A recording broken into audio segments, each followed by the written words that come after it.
Hi chat, welcome to the top 8 of the late night series in EU time. We have an interesting match already queued up. Thanks for hanging out. I'm a little bit late, so I'm just going to cut right to the game because it's already happening. Let's see it.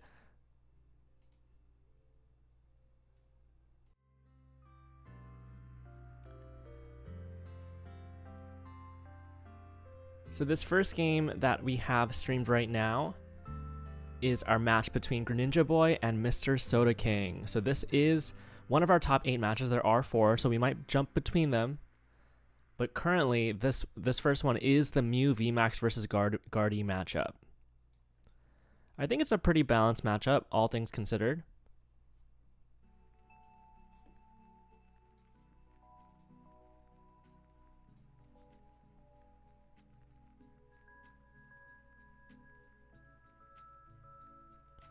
We already see Mr. Soda off to a great start though. 2 Ralts, Mew on the bench, going first, VIP pass into 2 more basics. Probably the best start you can really hope for as the Gardy deck.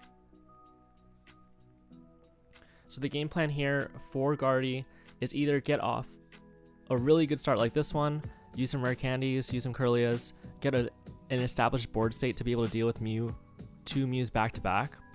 I think Mirage Step really changes the matchup too. If you have a slower start, you can still win the game thanks to that Mirage Step. But in this case, you might not even need it.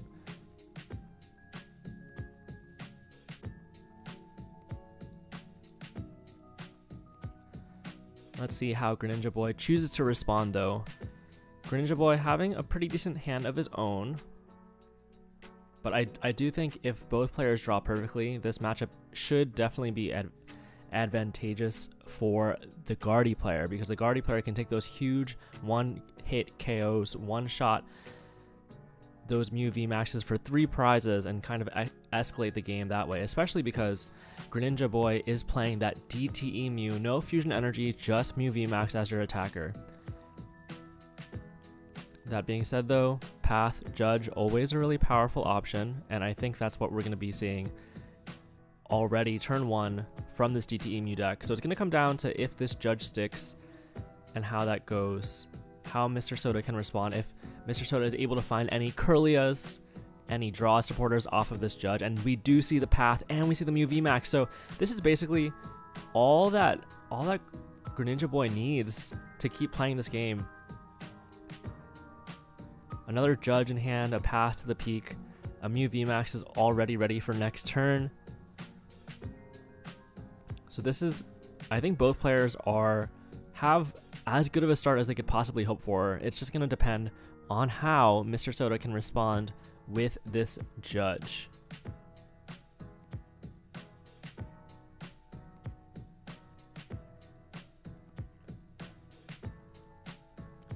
Two Mew VMAXs in hand, Path to the peak, ready to play. Will Greninja Boy play it? I think he definitely should, but he's thinking about it. Not 100% sure, but yeah, is going to slam that down. Make it as awkward as possible for your opponent to take any prizes at all now. Now Mr. Soda is on the back foot, but he has time. That is something he has for sure, and does get 1 Curlia down already.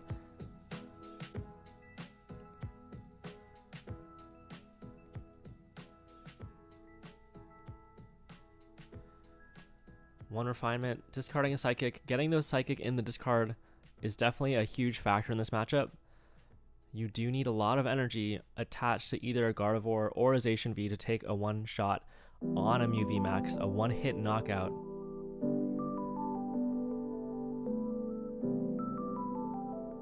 I believe it's 9 energy for that knockout there. So we're going to see Mr. Soda try to burn through the deck, get as many energy in that discard as possible. 3 Curlias out already.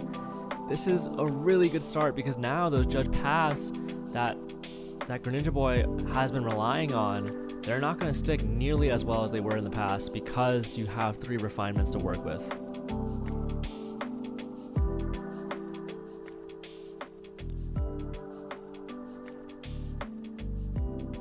We've got a message from chat. When will Chanpao appear? Unfortunately, there is no Chanpao in the top 8 this time around. We actually did have a Chanpao player at 6-1 from Japan, Yakumaru, but they decided to drop, and I believe it's because it's probably around 5 a.m. in Japan right now, so that's pretty understandable. Unfortunately, that Champion Excalibur did do well this tournament, but not quite in our top 8. We see the Iono being played from Mr. Soda. Both players going to get a refresh on their hands. I think not too impactful in terms of hand disruption, but just drawing cards is really good. Having 3 Kirlia and a Ralt out is super, super solid from the side of Mr. Soda. Let's see what Greninja Boy can do here. Path to the Peak is still in play. We did see those Mew VMAXs go to the bottom of the deck, but thankfully for Greninja Boy, a Mew VMAX is in hand now thanks to that Ultra Ball, so we are going to see an attack come through. There is a possibility that Greninja Boy could vacuum this Path to the Peak to draw more cards and then repath, but instead Greninja Boy saying, hey, I already have the attack that I need anyways, I'm just gonna not burn resources, I'm gonna keep this path around in case it gets bumped. I'm gonna hold on to it and just attack and take the prize. Start the timer as soon as possible while keeping this path in play. So Mr. Soda is choosing to send up this Ralts. I'm not sure if this is more of a sacrifice or if Mr. Soda is going to try and attack this turn. We do see the Worker though, extremely high value card in this Gardevoir deck. Not only does it draw you cards, it gets you out of that Path to the Peak, so Gardevoir can now use that Psychic Embrace ability to charge up your Pokemon and get those big knockouts. Probably unlikely that Mr. Soda gets the knockout this turn specifically. It would take quite a bit. There's only 4 energy in the discard, so you would need something like you would need a couple more energy in there for sure. Maybe an Ultra Ball to kind of fuel that discard pile. We see another energy hit the discard 5 now for Mr. Soda. There is 1 on the Gardevoir, and reversal energy is in play though because Mr. Soda is behind on prizes. So that does mean with reversal energy, this knockout on a Mew VMAX could totally be possible. Just kind of depends on how good the draws are. Let me check the deck list real quick. It looks like Mr. Soda King is actually playing no reversal. Okay, interesting. So there is no reversal, which I think makes this play, this turn specifically, a little bit harder. But that being said, Mr. Soda does have some time still. The Mew VMAX deck is only on 5 prizes still, and you only really have to take 2 big knockouts. So if you don't get the knockout this turn, I think you are still okay with that. That being said though, this Mew VMAX deck can start to do stuff like Boss Lost City. And we're actually going to see a retreat to Manaphy. And it evolved to Kirlia. Okay, got it. I was kind of wondering if they should have teleportation bursts there, but it makes sense. If you have that 4th Kirlia down, it's not a Mirage Step Kirlia, you want to evolve it, you want to get value out of it. It makes sense to just retreat, not take the 10 damage, and now Mr. Soda's board is like perfectly set up to deal with any hand disruption that Greninja Boy can throw at him. So here are the options for Greninja Boy. You could just play Path and kind of disrupt the hand with another Judge or potentially the Iono, but your opponent has 4 Kirlias and Iono draws them 6 cards, so it's unlikely that it sticks. You could also dig for Lost City, for example. That could be an option as well, and we do see a Judge here, so that would be huge. Do we see the Path to the Peak though? I don't actually know. You definitely could, especially because this Mew VMAX didn't use that Techno Blast last turn, so is able to attack no matter what. So I think it makes sense to see the Path plus Judge play, and just hope your opponent can't get into another attack. Really though, I think Greninja Boy really wants to see like an Escape Rope or something here to take a knockout on a Kirlia. This Manaphy obviously doesn't do anything in this matchup, so it was just kind of put out as some fodder, and it looks like that is exactly what we're going to see here. Greninja Boy, the Mew VMAX player, going to use that precious Seal Stone resource to grab an Escape Rope here, knowing that, yes, I have to get through some of these Kirlias now, or else my opponent just draws too many cards and will be able to win the game. So we see the Forest Seal Stone for the Escape Rope, which actually kind of leaves Greninja Boy with a dead hand, unless this Path to the Peak gets bumped, which it probably will, so I think the play makes a lot of sense still. And now it's up to Mr. Soda to respond with no reversal energy. This could be tough, but I think Mr. Soda, the Gardevoir player, no reversal energy, is confident that they're going to be able to get this knockout because they do choose to send up this Kirlia with 1 energy.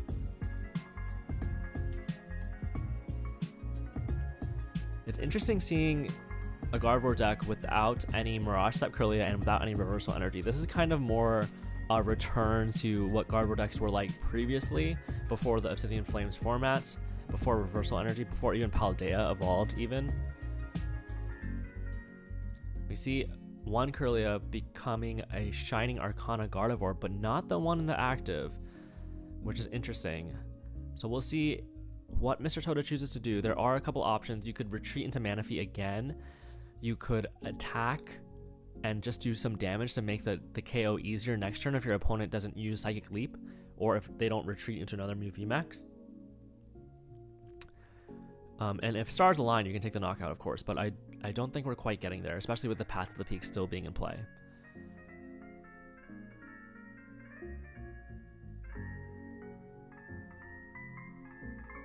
Another Ralts coming down from the side of Mr. Soda, thanks to that Super Rod putting the Ralts back into the deck. Fog Crystal now, what will it grab? I assume just an energy? I don't think there's much else that you really need from the deck. You just kind of want energy. Oh, we do see the Zacian. I haven't been keeping track of how many Psychic Energy are in that discard. Could be enough now. Zacian is going to come down. Does Mr. Soda have the Gardevoir EX and the Path Bump? Okay, Collapse Stadium. Collapse Stadium away, the Manaphy. Not really a liability. And we see an Iono. So Mr. Soda doesn't have the play guaranteed, but is going to go for it. Do they find the Gardevoir EX? Do they find enough energy to take the knockout with the Zacian? Kind of making a risky play here by benching that 2-prizer. Do they get rewarded for it? Shining Arcana for 2. Any energy? Looks like no. And we do see the Gardevoir EX. How many energy in the prizes? Or sorry, in the discard? 8 energy. So I think that means Mr. Soda is going to take the knockout on the Zacian V, having 9 energy in total. Mr. Soda going to be rewarded very handsomely for benching that Zacian V. It could have been a risk if this Gardevoir player did not get the knockout this turn. This Zacian V could have been a huge liability that Greninja Boy could have taken advantage of, could have accelerated the prize race just a little bit more with a 2-prizer knockout. But the risk pays off. Mr. Soda going to be able to retreat this Gardevoir, get 2 more energy in that discard pile, get the Zacian V to that full 9 energy.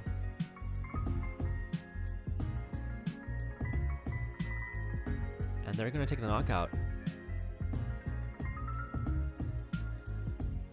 So this is huge from Mr. Soda's side. This is obviously a really good play and puts them in the not only in the prize lead, but given that this deck only needs to take 1 more big knockout, I think puts them in a commanding position. That being said though, Greninja Boy definitely not out of it yet.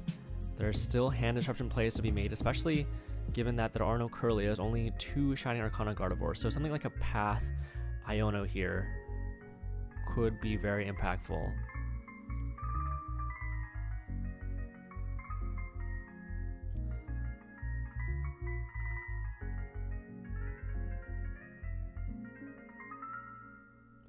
I think I would have liked to see the switch card be played so you can pad in your supporters.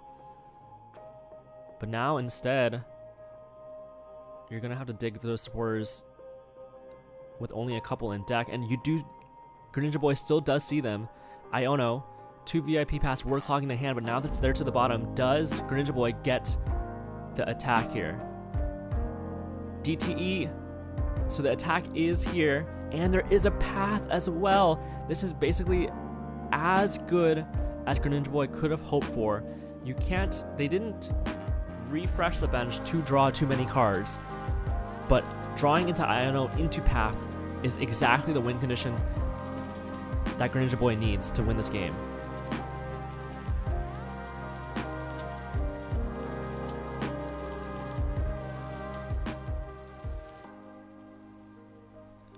So now let's see how Mr. Soda responds We do have 2 Shining Arcanas,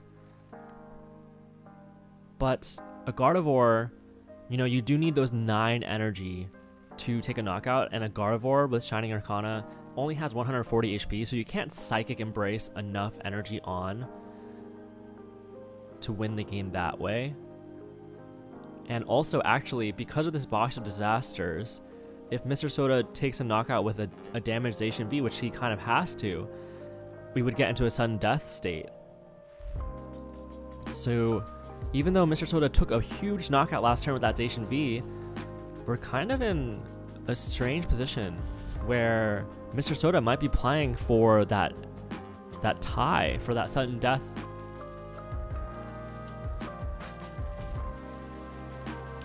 Looks like Mr. Soda doesn't play any vacuum either, so this Box of Disasters has to stick.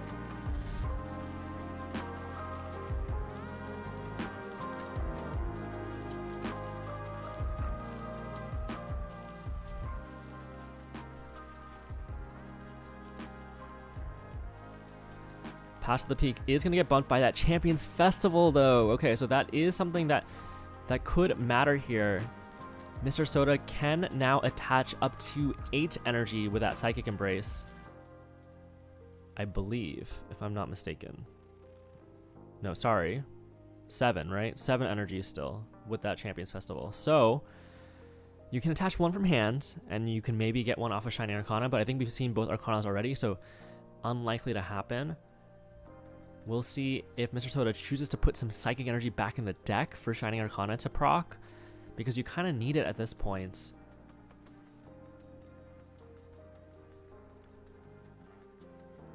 Looks like they chose not to. 9 energy still in the discard.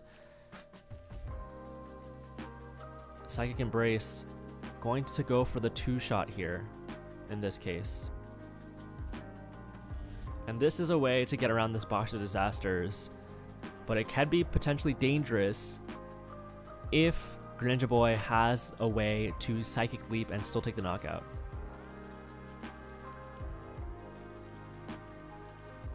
This Gardevoir in the active will have 80 HP remaining. Oh, actually, Mr. Soda going to attach another energy. So just 60 HP remaining in that Champions Festival. Not going to come into play because there's not enough Pokemon on the bench right now. So Mr. Soda is going to go all in on this 2-shot here.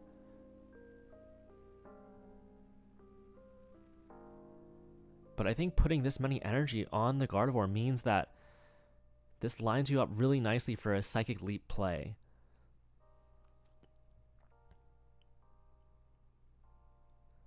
Greninja Boy going to have to Psychic Leap here and find another Mew V to be really safe. The 1 Mew V, if you Psychic Leap with only 1 Mew V on the bench, you are in danger of getting it boss KO'd and having no attack. We do see the Fusion Strike system only for 2, only 4 Fusion Pokemon in play right now for Greninja Boy. Not drawing as many cards as you'd really like. There is an Ultra Ball here. You don't really need the tablet. Your opponent put down a lot of cards, a lot of energy onto that active. So we see an Evolve actually. So we might not even get a Psychic Leap this turn. I am not sure I like that play. I think keeping your Mew Vs on Evolve this turn would actually be ideal, because that way your opponent has really no way to get a 3-prize knockout. So I think just having 2 Mew V on the bench and going for that Psychic Leap kind of locks them out of the game. But that being said, your opponent would still need a way to knock out this Mew V Max. You might not get punished for it. So I think Greninja Boy is just going to go for that retreat and attack play. The danger with, of course, not getting that Mew V Max is that you might not get an attack next turn because you're not really drawing that many cards, especially if one of your basics get knocked out. But I think Ultra Ball from Mew V would have, and then Psychically would have been pretty interesting. Now all that Mr. Soda has to do is find a boss. Can they get there? We're going to see Town Store for Forest Sealstone potentially. No, I think that's already been played. No, maybe it's in the prizes. Either way, though, we're going to see Shining Arcana into Refinement and the boss's orders. That's going to be it. Mr. Soda is going to get the win here, going for that 2-hit knockout instead of the 1 big knockout.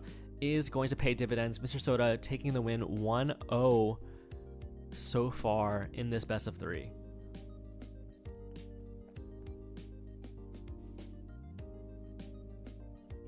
I think the Gardevoir matchup into DT Emu is pretty favorable. As DT Emu, you kind of really want to get value out of that Lost City, knocking on those Curlies, especially when your opponent doesn't play that Mirage step. And we didn't really see that from the side of Greninja Boy. We'll see if that comes up in the following game, in game 2 of this best of 3.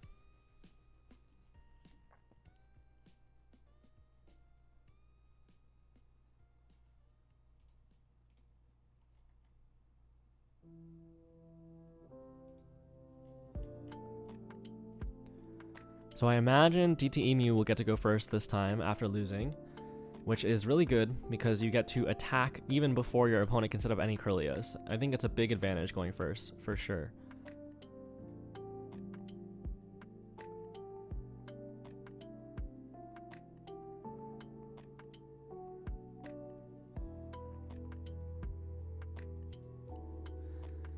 Pretty good start from Greninja Boy.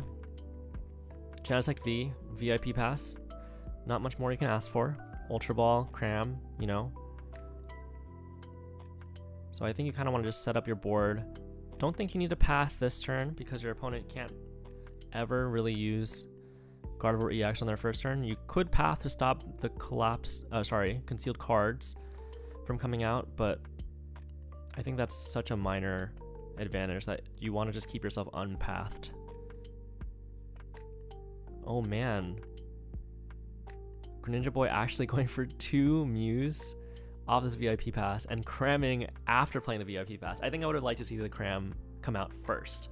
That way you kind of know if you get access to 2 VIP passes or not. You don't have to make the tough choice of grabbing Mew or Genesect. Not going to be punished though. Double VIP pass now, and your board is almost fully set up.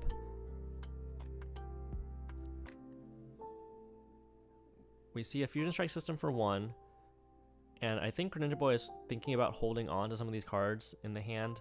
We see the Iono getting discarded for a Genesect, and I think that makes sense here. You don't really want to play the Iono next turn, you really want to Judge. So the Judge is in hand now along with the Pass to the Peak, but the problem here is there's no DTE and there's no Mew VMAX, so the attack next turn is far from guaranteed. And there's not really a way to burn any of those cards either except for the tablet. So will the path come down this turn? I feel like it shouldn't. I feel like you don't, I don't know. Maybe you bait your opponent into burning a path to the peak out, and then you get to path again the next turn. But the start here, in terms of board state, pretty good for Greninja Boy, but the hand, not so great. Let's see how Mr. Soda responds. Level Ball for Mew, not exactly what you love to see here. Probably gonna go for a retreat and hope for a VIP pass. Concealed card's already been used. No VIP pass, but does get a Fog Crystal.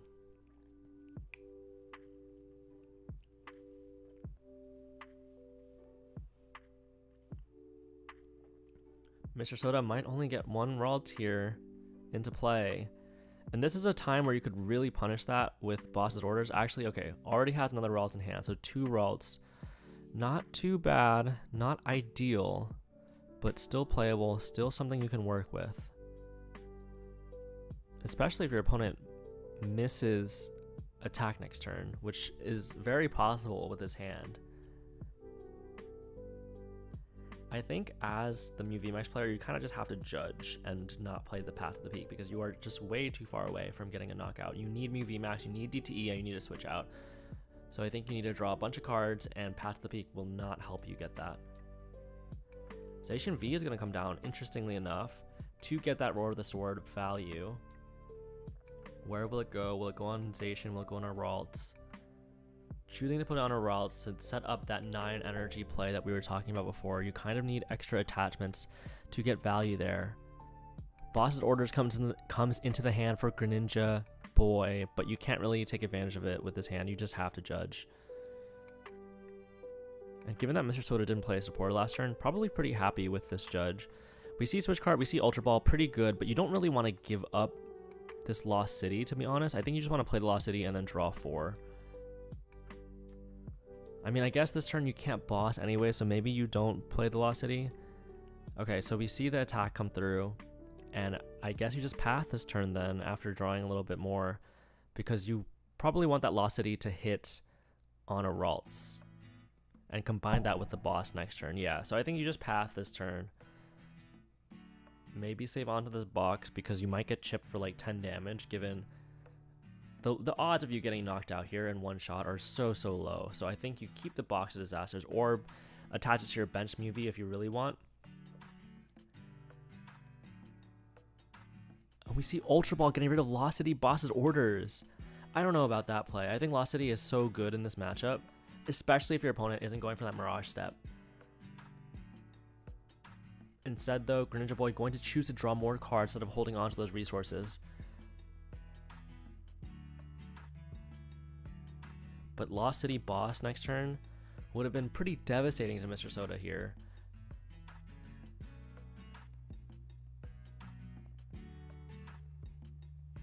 So we'll see if Mr. Soda can take advantage of that, go wide. Now that that Lost City is gone forever, gone for good, Mr. Soda can choose to set up 4 Kirlias just as they did last game. Station V coming up now. Does that mean Mr. Soda thinks that he can get the knockout here? There were only a couple energy in that discard pile, so he's still quite a bit of ways away. Especially with only 2 Ralts down instead of 4. It's going to be a tough ask, but we do see the Forest Sealstone. That is huge. Could see Steelstone for Worker potentially, or Research and just hope you hit a Stadium.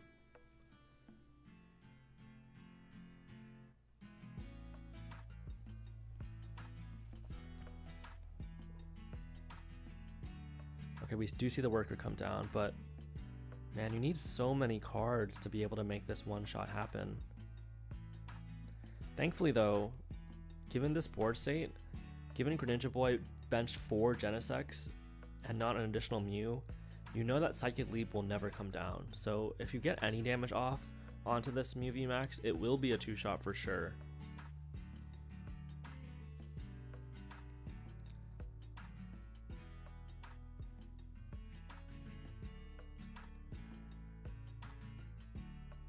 Kirlia comes down. We're still looking for a rare candy Gardevoir EX here. I think Mr. Soda really wants to do any damage that they can at this point. But you can't get there without Gardevoir EX. Ultra Ball. So all they need now is rare candy. Do they have it? Psychic and Emergency Jelly. Hitting the discard, Gardevoir EX into the hand. I think that means they have the rare candy here. They do, so we will see damage coming down onto this Mew VMAX. How much damage do they choose to do though? Even the minimum amount of damage, the 120, is enough for you to follow that up pretty easily for a 2-shot. But maybe you want to do a little bit more so you can follow it up with the Miracle Force from Gardevoir EX.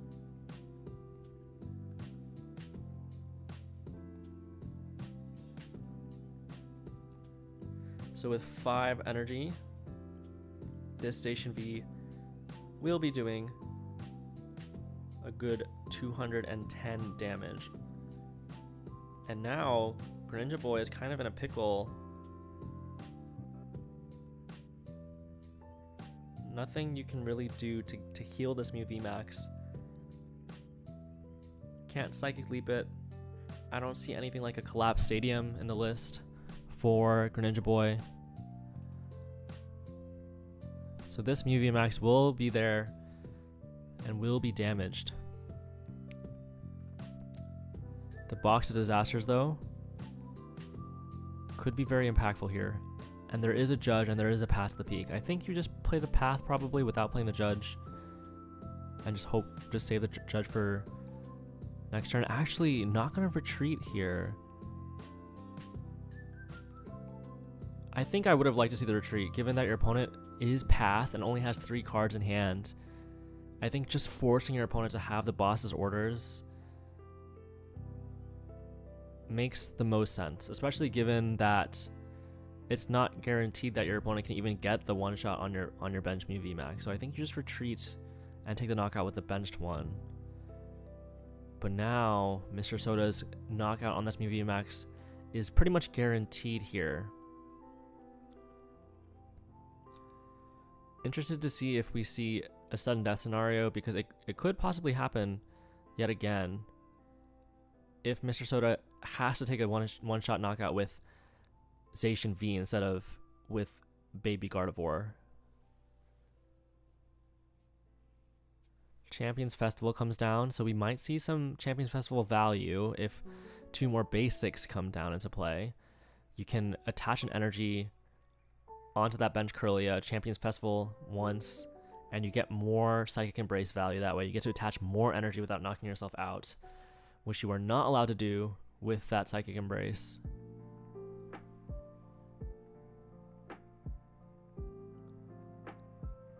That would require you to bench 2 more basics though, which Mr. Soda might not have.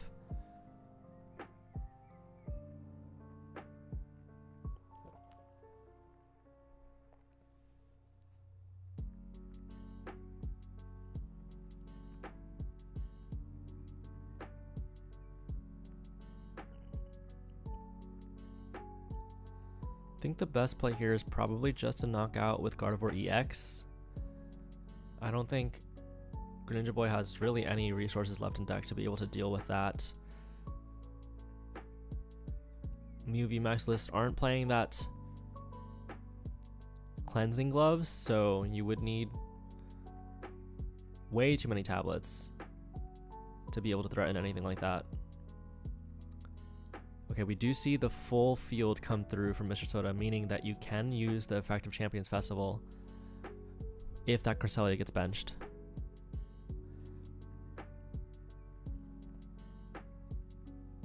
But honestly, I don't think you really need to this turn, now that you've attached from hand to the Gardevoir.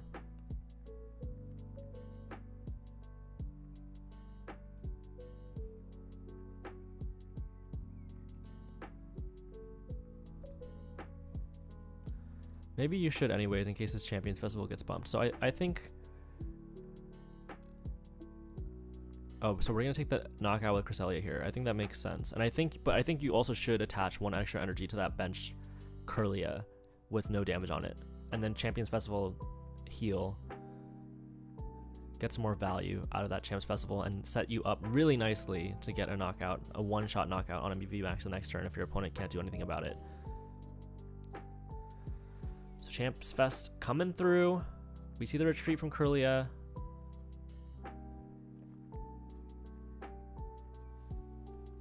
And we're going to see the knockout onto this active Mew VMAX.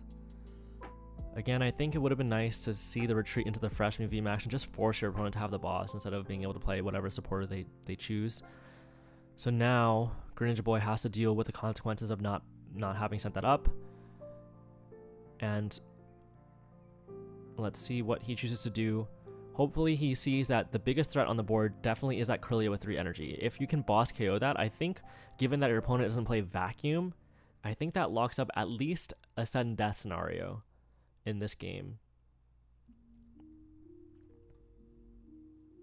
We see Patch the Peak, which is nice, but you kind of do want either boss or judge or Iono. You want some sort of disruptive supporter, either boss to KO the threat or hand disruption to cause your opponent to maybe whiff the path bump so they can't Psychic Embrace. We see Palpad, definitely Palpad in some supporters here. I think you're happy with either Iono or boss, so I think it makes sense to Palpad both, and we can definitely vacuum something. We've only have 2 Genesects left. The hand is getting a little bit clogged. We see Cram. This Cram could be massive. VIP pass thrown away from the Cram. Is it a heads? Is it a tails? Oh, tails. Only 2 more cards left to go. This Echoing Horn can't even be played. Pass the Peak can't be played either before the Fusion Strike system goes down. And we see the Forest Steel Stone, and the V-Star has not been used yet. So I think we're going to see V-Star for a supporter now. Here's the question though. Do they go for Disruption like Iono, or do they go for Boss? Seems like Boss is the route trying to guarantee that your opponent has to use a Zacian next turn, basically, which would, thanks to this box of disasters, put them in a position where the game is in a sudden death, unless they get something really lucky, like multiple energies attached from the Gardevoir's ability, from that Shining Arcana. So we'll see here, does Mr. Soda go for that sudden death?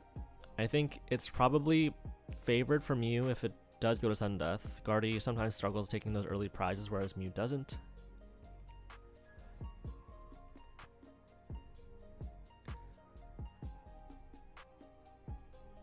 In theory, you could also attack with Gardevoir EX and go boss Genesect, and then try to boss Genesect again.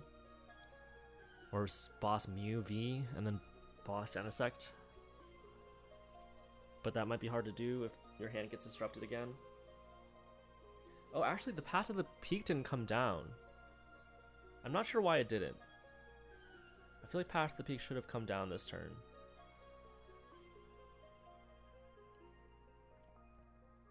We see Manaphy come down, though, which is interesting. I'm not sure.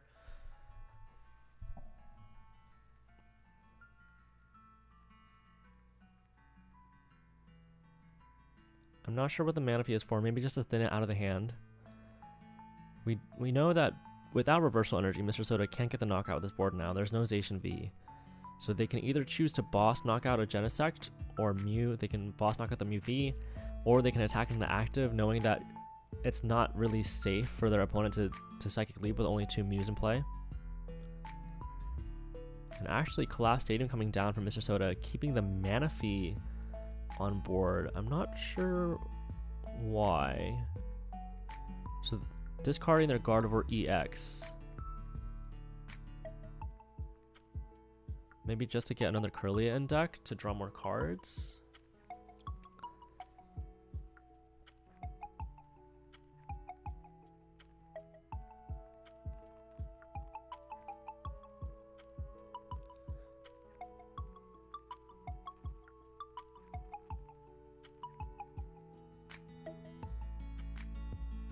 Okay, so Iono's coming down. I'm not sure I would have collapsed that Gardevoir EX there. I think maybe you're a little bit worried that the Gardevoir EX will be knocked out for game, but without Cleansing Gloves in the deck, it's got to be so hard to do that. So Lunar Blast, gonna set up this Mew VMAX for the knockout and kind of turning off that box of disasters in the process. And normally Mew VMAX here could Psychic Leap to prevent this play, but with only 1 Mew V on bench, it's really risky to do that.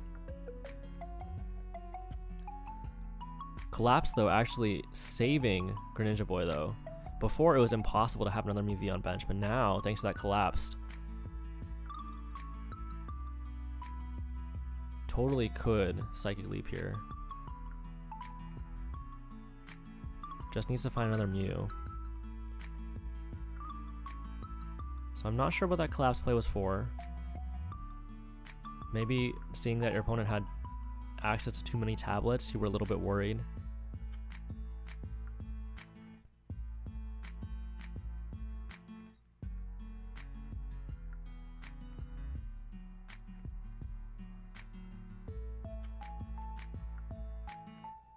Is there a Zacian V in discard, says chat. Yes, there is one, but the deck plays 2, so I think there's one in discard and one in deck, if I'm not mistaken. And what is sudden death? Yeah, so in the Pokemon TCG rules, if both players win at the same time on the same turn, so for example, if Mr. Soda takes their last 3 prizes and then knocks out a Mew VMAX with Box Disaster and gets knocked out in return, and Greninja Boy, the Mew VMAX player, also takes their last prize, you would go into sudden death where you start up a new game and whoever takes the first prize wins that game. I don't know if it's implemented correctly on PTCG Live, but that is how it would go in tournament. You would have to start up a new game and whoever takes the first prize wins that game. The only exception to this, if both players win at the same time, is if one person wins by a 2-win condition. So if Mr. Soda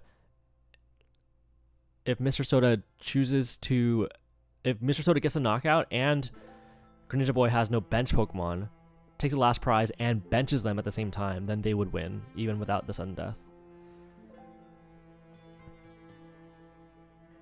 Could have Echoing Horn boss killed Zacian, but Guardy player rotted it back. Yep, okay, that seems right. But now Mr. Soda is in a really weird spot where Mew VMAX is on the bench. We didn't see a Psychic Leap play come through, so the win condition is still here, but it would involve something like a Rare Candy, Guardy, boss, and looks like Mr. Soda just didn't have the cards for that. So Greninja Boy gonna take the win, and we're gonna go on to game 3 in this top 8. Both players playing their hearts out, really making it tough for each other.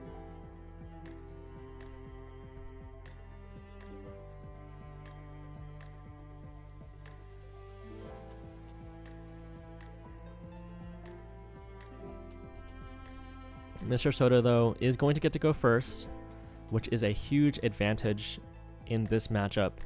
We'll see if he's able to carry that advantage through to a win.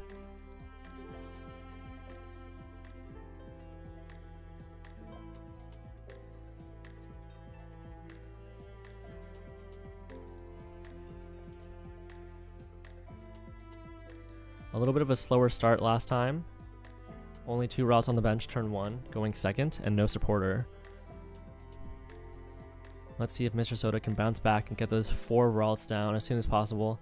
And let's see if Greninja Boy can get value out of that Lost City, because I think the Lost City is really, really important in this matchup. It's one of the best routes to have against Gardevoir, especially if they don't play that Mirage step.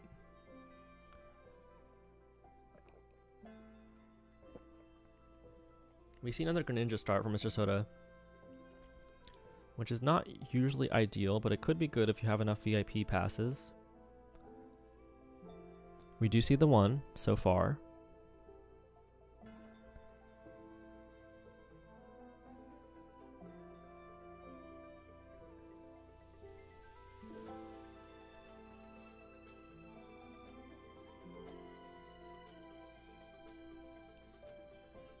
Energy Attach Greninja, retreat to Mew. The classic start from the Guardy player. Only 3 VIP pass left in deck though, so a little bit less likely to hit it. Can they get there, or will they just settle for something like a Fog Crystal or a Level Ball? We do see a Level Ball, so probably 2 routes down this turn.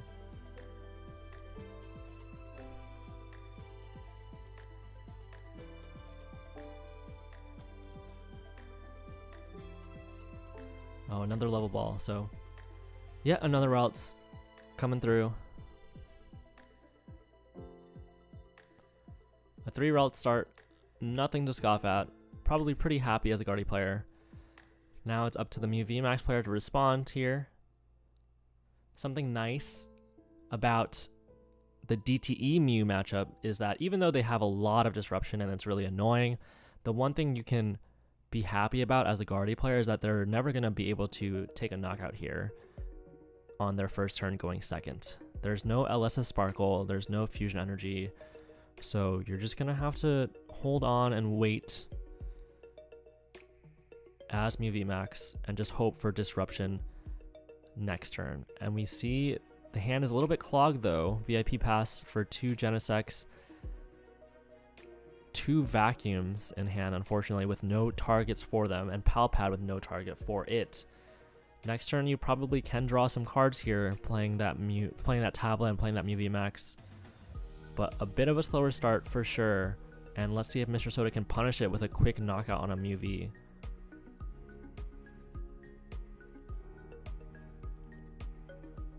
I think the Rare Candy to the Baby Gardevoir instead of the Rare Candy to the Gardevoir EX probably indicates that it's unlikely that Mr. Soda has the resources to Candy Gardevoir EX and take a knockout.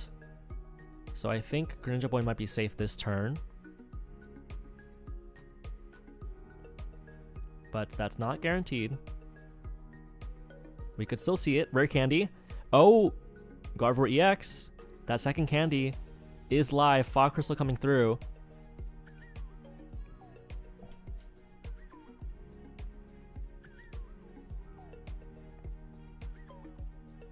So does Mr. Soda choose to get the knockout onto the Mew V here? You could do it pretty easily with that Gardevoir EX. And I think I would like that play a lot. I think In theory, the Gardevoir EX could get knocked out by a Mew VMAX. So maybe it's a little bit scary. But I don't think I mind taking that early lead, getting rid of, even if your Gardevoir EX gets knocked out in return. I think that sets up a good line for you where you can boss for game, or boss once and then knock out a Mew VMAX for game. Looks like Mr. Soda King agrees with me, and it's just gonna put on the pressure, put the foot on the pedal, accelerate the game plan, push your opponent to find resources.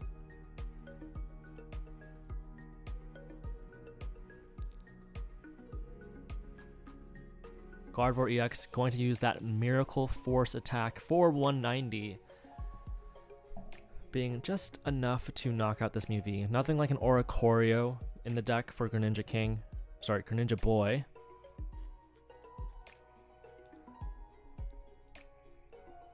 The attack is ready to go, but there is no knockout yet. We can play the tablet. We can't play any of these other cards. The hand is really clogged. Fusion Strike System for 1. Need something like an Ultra Ball. Feather Ball does get you a little bit more draw. Forest Seal Stone would also be really good here. Okay, Cram. Getting rid of a VIP pass. This Cram could be massive. Okay, it is heads. So right now this Mew VMAX is doing 220, which isn't quite enough. And you can't really grab tablet either. So you would want to use like Judge or Iono here. I think Iono kind of makes more sense. But I don't, looks like,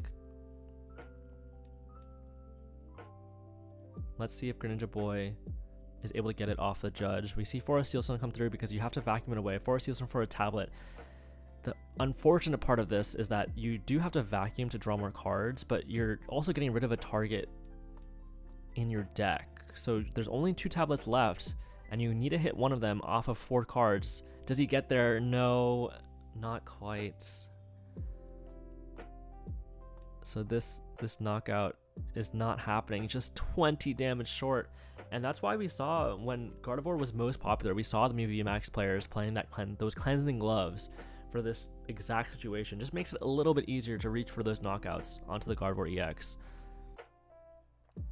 Good heads up play from Mr. Soda though to attach an energy to the Gardevoir EX instead of using a third Psychic Embrace, because a third Psychic Embrace would have given Greninja Boy the knockout there.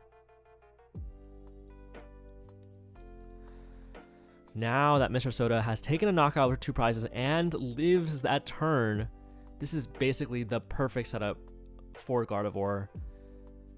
I think it would be pretty tough to lose from this position. I think it's going to have to come down to something like a Judge path and hope your opponent just bricks completely.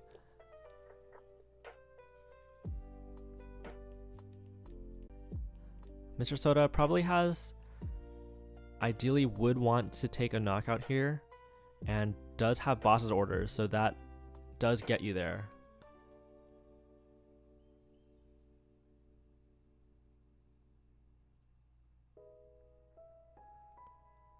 We're going to see Psychic Embrace come through onto the Mew, using that as a pivot.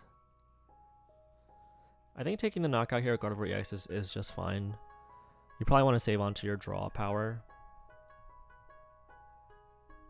Might be tough finding your only other Gardevoir EX though, so that could be something to watch out for. That could be a reason you want to attack with the baby Gardevoir instead.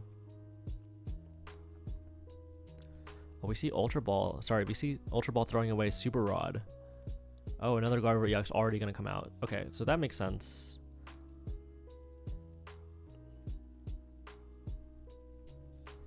I mean, you evolve Kirlia.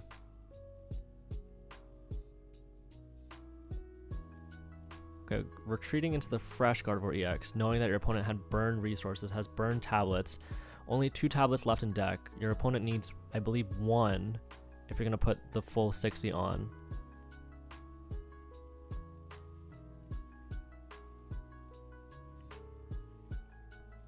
Sorry, needs 2, right?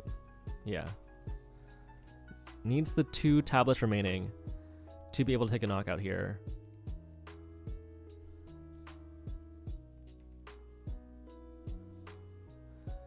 Judge.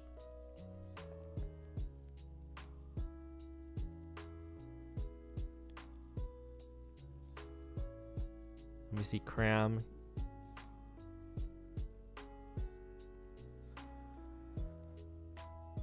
Cram not getting ahead, is not going to be able to get those tablets super easily. And we see Choice Belt, but unfortunately Choice Belt does not do extra damage to Gardevoir EX. Gardevoir EX is not a V Pokemon.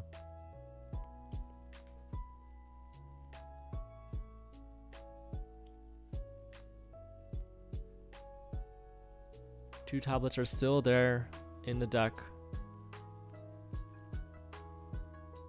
We see Path, which is another win condition for sure. Just hoping Path keeps your opponent from playing the game, but another Cram Tail, so that tablet not going to come through. Mew VMAX will be evolved. One tablet will come down. Palpad will come down. And 5 cards off of the third Genesect V. Can we see the other tablet? Not quite yet. We see a Box of Disasters. And we see potentially a switch card, a retreat into switch card into Mew VMAX. 2 more cards. Not super high chance, and nope, Greninja Boy not gonna get the knockout. Gonna leave another Gardevoir EX with barely any health remaining. But I think that just almost seals up the game for Mr. Soda, to be honest. Now Mr. Soda, all they have to do is attack this Mew VMAX. You don't even need to knock it out in one hit, because there's no way you can Psychic Leap the next turn unless your opponent plays like Collapse Down or something. So you just damage this Mew VMAX, and then all you need for game is boss. So I think Mr. Soda King in a really, really good spot. Greninja Boy so close to getting those crucial knockouts, but not quite hitting them. One tablet short 2 turns in a row.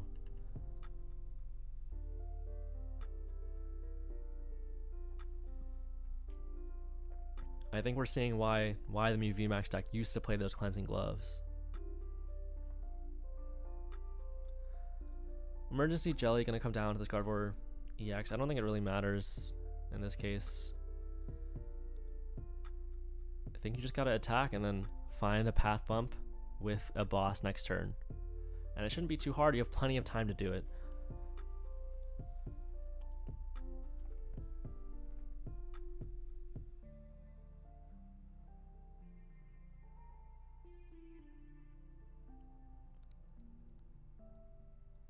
We see the retreat now.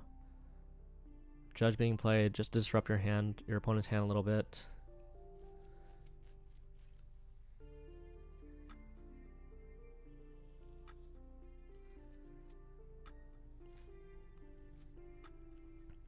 Another issue though is even if Mr. Soda misses the path bump and the boss next turn, if they choose to just do damage to your active Mew VMAX, you don't have... What can you really do to respond to that? You can take a knockout, sure, but any attack really, as long as they find a path bump, any attack putting both Mew VMAXs in knockout range is going to be basically checkmate. So all Mr. Soda needs this turn to checkmate is just a way to bump this path, and to win outright would be that plus a boss. We do see Forest Sealstone come through, Zacian V with the Town Store. Mr. Soda, knowing that the Sealstone is in the deck still, plays that out expertly. Benches the Zacian immediately, Town Store for the Sealstone immediately, so I believe we'll see the boss's orders here to close out the game, and our Gardevoir player is going to move on to top 4. Wasn't easy by any means, still was a 2-1. Gardevoir was the most popular deck in this tournament in the EU late night with 12% of the meta share. Typically is pretty popular in EU in general.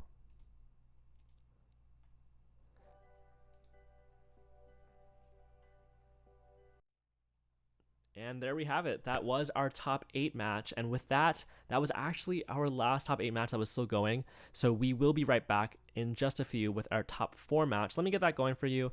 I'll be right back soon and see you in just a bit. Stay tuned.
Welcome back to the chat stream.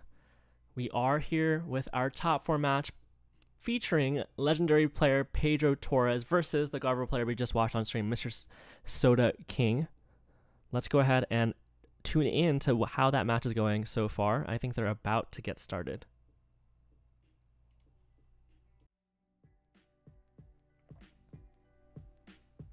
So we are watching from Pedro's perspective here. Shinichi, as he is known by his screen name, IC and regional champion legendary player, piloting that Turbo Lost Box deck, something that I am very familiar with, and I love that deck a lot. I think it's very, very good, especially in this matchup.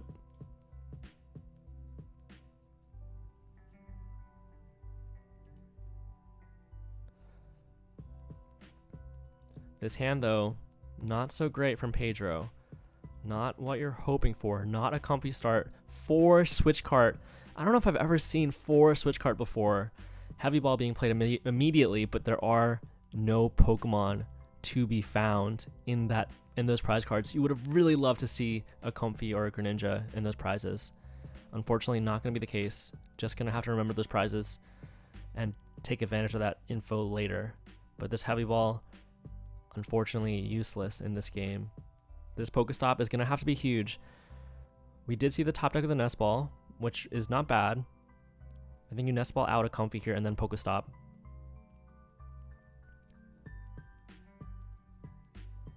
Oh, Pedro actually going to flower selecting first. Interesting.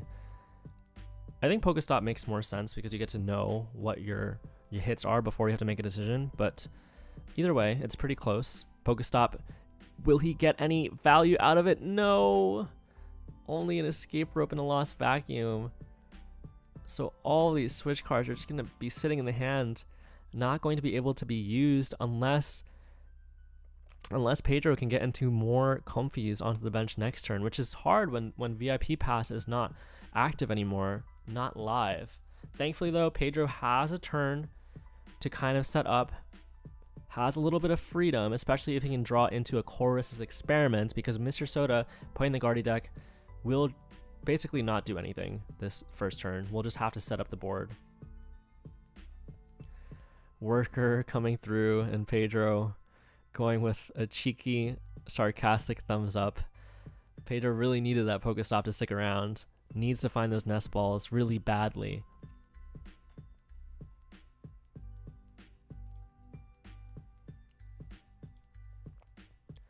Pedro is playing that Turbo Lost Box, which I've played a lot of, but has some interesting choices in the deck. Is playing Spiritomb, as you saw, getting discarded off that Pokestop, and is also playing 1 Artisan and 4 Nest Ball, which is a little bit unusual. I think that is a little bit more ball search than you normally see. And to go along with it, is playing the 4 Super Rod instead of 3 Super Rod, 1 Clara. So I think those changes kind of go hand in hand. If you play the 4th Rod, you do have to have more ball search to enable those rods. But Clara can kind of act as a ball search in the end game. Mr. Soda having a much better start than Pedro did. But Pedro is really only 1 Chorus's Experiment away from being able to get back into this game and kind of start threatening stuff and putting the pressure on. So even though the hand doesn't look great, it's very close to being good. It's very, very close. Just needs some more comfies and maybe a Chorus. 3 Ralts down for Mr. Soda, but no Manaphy here. Pedro has the Vacuum in hand, but no Vacuum target anymore with that Pokestop being gone. Forest Seal Stone and Comfy. Pedro decided to take that Forest Seal Stone. Comfy would have been really good too, but Forest Seal Stone is guaranteed to get you a Chorus with that Dragonite V in hand. It's not great that you have to bench it, that's for sure, but you do have a Vacuum and you do have a Chorus, so with this you can threaten potentially even a Greninja play. No Mirage Gate though, so not going to happen. Lost Vacuum and Manaphy going to hit the Lost Zone. That puts us up to, I believe, 4 in the Lost Zone now. You can go up to 6 with the Vacuum. Concealed card for 2. We see the Mirage Gate now, but still not quite enough. 1 card in the Lost Zone short to get value out of that Mirage Gate. And even if you were able to Mirage Gate, you don't have the additional water or the additional gate to go for that Moonlight Shuriken, which would have been absolutely massive for sure. I think Moonlight Shuriken probably would have won the game outright here in this position. Given that Mr. Soda had to bench Mew though, I think the matchup is still definitely okay here. And now here's an interesting dilemma for Pedro.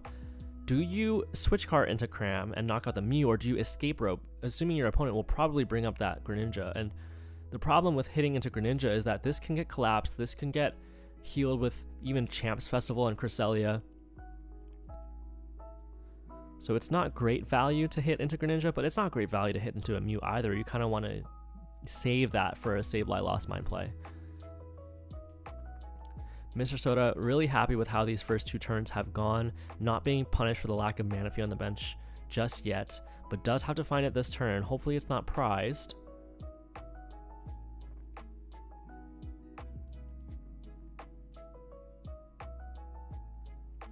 We see a Refinement, up to 10 cards, Level Ball for probably another Curlia, probably Refinement again. Something to note here though is that Mr. Soda can't bench Cresselia, which is probably the best attacker in this matchup, and a Manaphy at the same time. Actually, just benching a Ralts. Is the Manaphy prized? I guess it could be.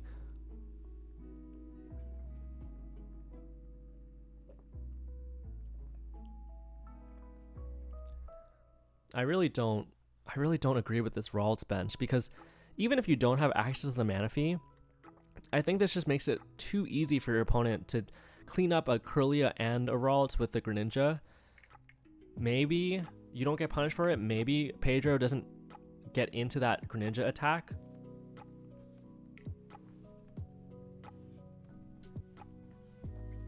But even if you don't have Manaphy, I think I would have just liked to see you stick with 4 bench Pokemon, because the Greninja has to target Curlia and Mew instead of Curlia and Ralts.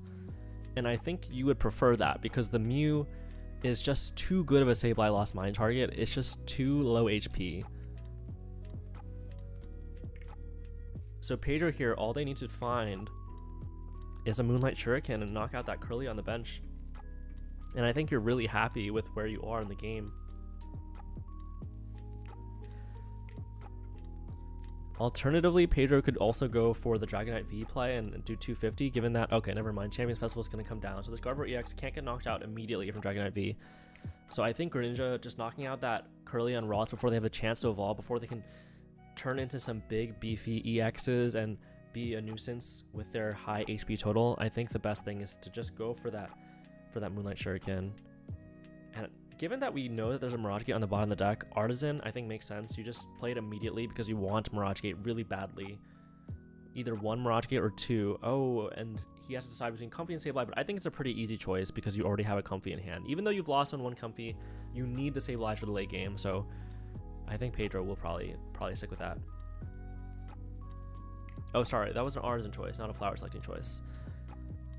I think you could have grabbed a Comfy there, but I think it doesn't really matter too much. I don't think it hurts you either way. You see Pedro grabbing Vacuum, interestingly enough, because he thinks he might have to go for Lost Mine this turn instead of going for save for Greninja, especially seeing no gates. I think that makes sense.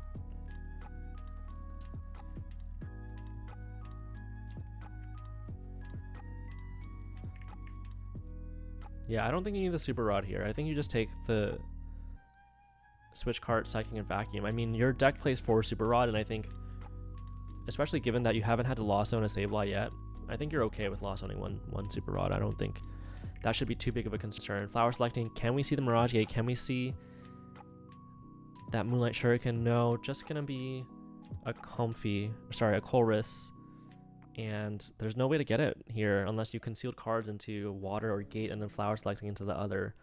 So the odds are kind of low.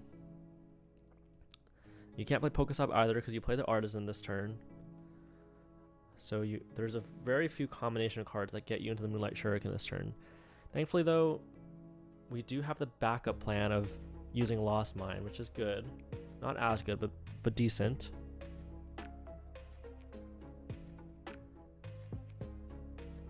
Flower selecting, Mirage Gate. I mean, yeah, Pedro could discard the energy here with concealed cards to go for the play. I guess it's one energy in the discard already, one Psychic energy in the discard already, and Pedro plays only 2 Psychic, I believe. So that means if you conceal cards and you whiff the Water and you whiff Super Rod, you're not going to be able to attack at all this turn. So I think you can't conceal cards safely, unfortunately, for Pedro. So he's just going to go for the Lost Mine play, which isn't bad. It's not bad. But this does open a route for Soda to win, to Rare Candy that Ralts on the bench to Gardevoir EX to get rid of that liability on the board. And Soda not going to get punished for the play. I thought it was a bad play not benching a Manaphy, or even if you don't have access to the Manaphy, I think I would have liked to see no bench whatsoever and just respect your opponent and assume that they had a way to Moonlight Shuriken. Mr. Soda going to go for that greedy, risky play of saying, hey, like, if I IO you, you probably can't Moonlight Shuriken me. And it's going to get rewarded for it, I think. Now, Pedro has to only gets to knock out one Curlia here. And this Ralts on the bench is free to evolve up potentially into a Gardevoir EX. So even though I think the play was wrong, Mr. Soda going to reap the rewards of a riskier play and maybe even take advantage in this matchup. Obviously, you see Pedro still getting 2 knockouts here because of that cram damage on the Greninja earlier, which is nice for sure. But Mr. Soda can definitely turn the tides. If he's able to go into another Gardevoir EX, that would be really annoying to deal with. No, it's just going to become a Curlia. So now does Mr. Soda get a Manaphy down?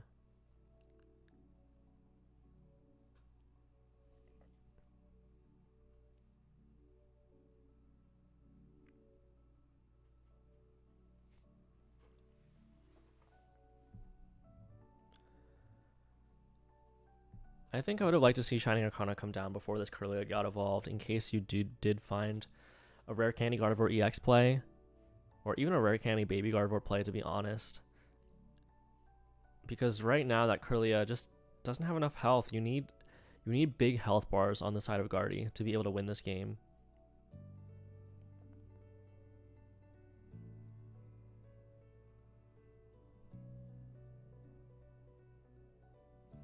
Iono's going to come down, but thankfully for Pedro, he does have a Sableye on the bench already and a Greninja with a water energy attached. So he is really close to being able to attack again next turn.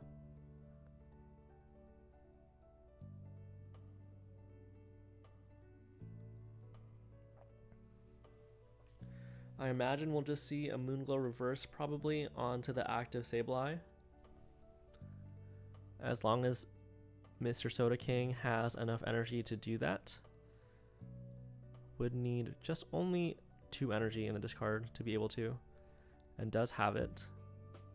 Sorry, 3 energy actually, because that bench card only has 10 damage thanks to the Champions Festival.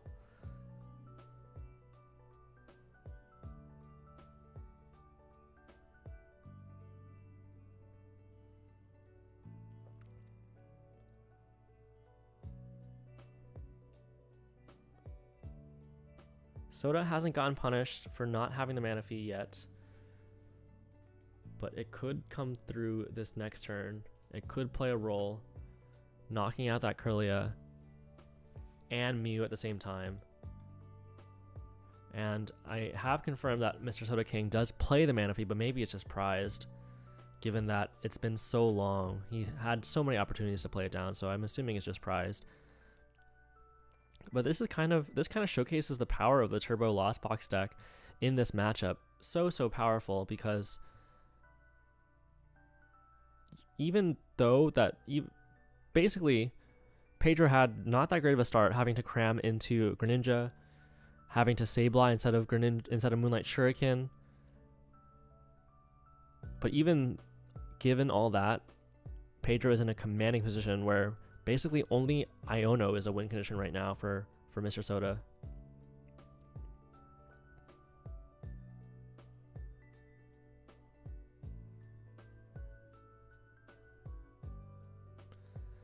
Pedro does find the Mirage Gate. I think Vacuum probably could have gotten played here.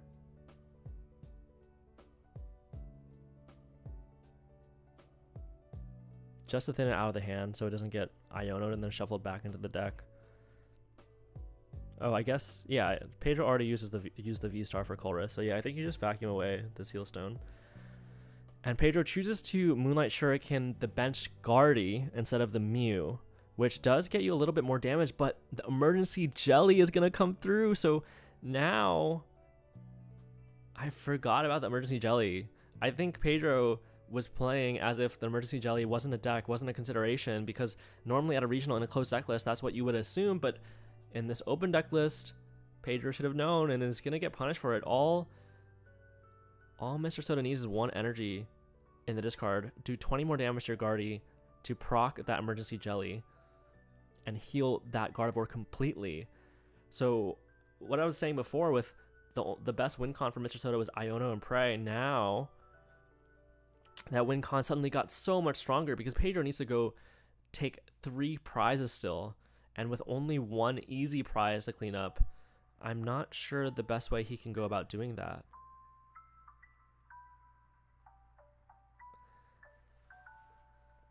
Mr. Soda also feels free to attack with the Gardevoir EX.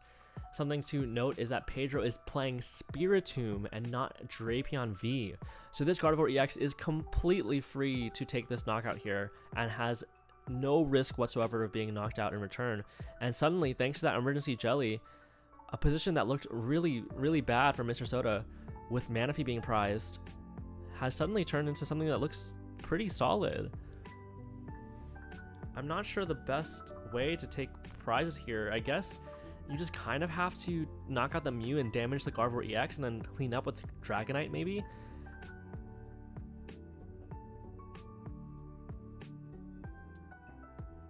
Alternatively, you can go for triple Sableye.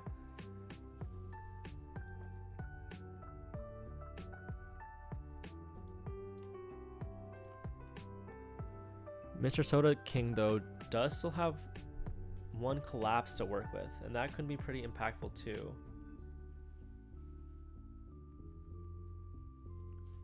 So it's gonna come down to if Pedro can chain attacks together, either Lost Mine, Knockout Mew, damage Gardevoir EX into boss KO, or if Pedro can chain like 3 Sableye's together, for example. But even those plays can be thwarted by a timely collapse stadium if Mr. Soda is able to bench Pokemon that are not liabilities and still get that collapse value off.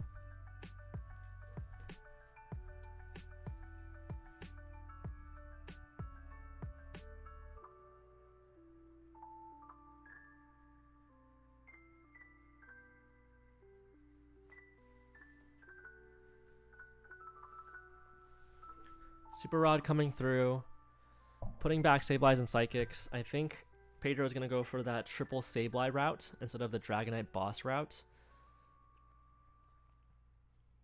I think Clara would actually make that route a little bit easier, but unfortunately for Pedro, not going to be the case, and in fact, chorusing and then whiffing the Sableye and Psychic that he just put back in the deck. So you have to gate here.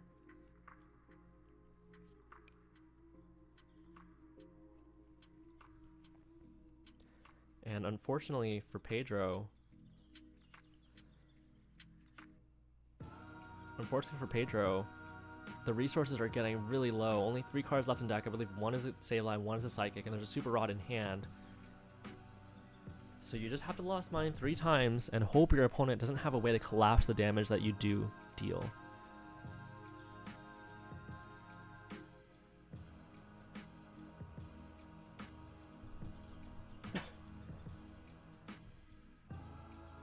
It is also interesting to note that Pedro doesn't play Echoing Horn, so there's not really, you can't get extra value out of this Mew. You can only take a knockout the one time, and I think Horn is pretty impactful if you are able to save it for those clutch situations. So now what does Pedro choose to knock out? It could be just the Cresselia doing 120 the Cress, but instead Pedro choosing to put 120 on Gardevoir.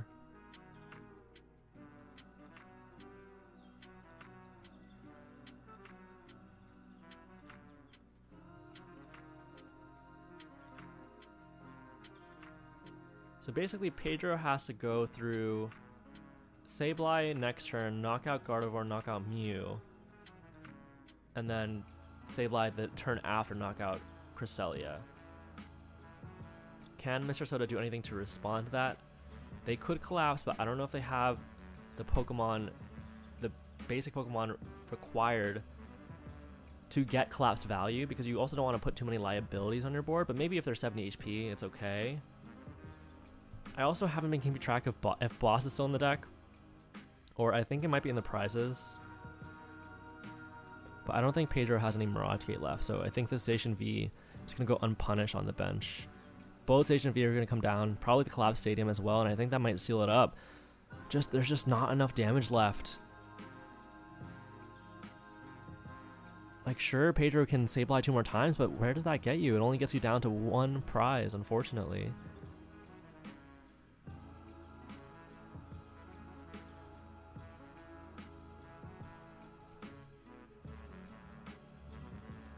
I think maybe you should have knocked out the Cresselia, and it'd be a little bit harder for Soda to get this Collapse Stadium play off, because you would have to find another basic again. Plus, it's Moonlight Reverse is such a good attack. But maybe Pedro decided they didn't want to take the knockout because they didn't want to get Iono'd to only 2 cards instead of 3. They wanted to, if they did get Iono'd, they wanted to get that Super Rod again to load up another Sableye. These late game decisions are really, really tough.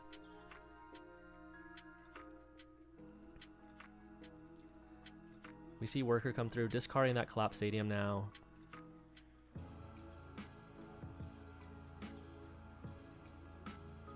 Soda is really only a boss away from winning this game.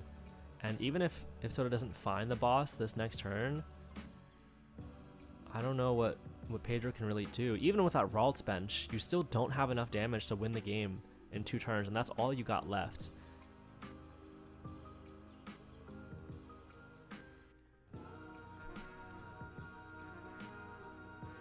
So basically Pedro here has to Sableye this next turn, knock out the Ralts, put damage on the Mew, and then knock out the Cresselia, and then knock out the Mew, but there's not enough time, there's not enough resources. Flower selecting, gonna see Sableye in the last card on the deck, Sableye and Mirage Gate, so man, I don't think it's possible. No boss's orders. This Gardevoir EX, too much health, 270 HP.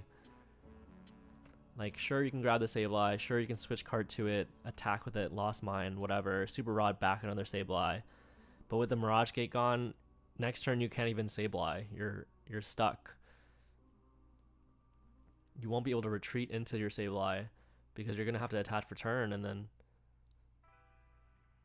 this game was looking so good, but that emergency jelly coming up huge for Mr. Soda. Roxanne drawing 6, gonna deck out unless you play the Super Rod.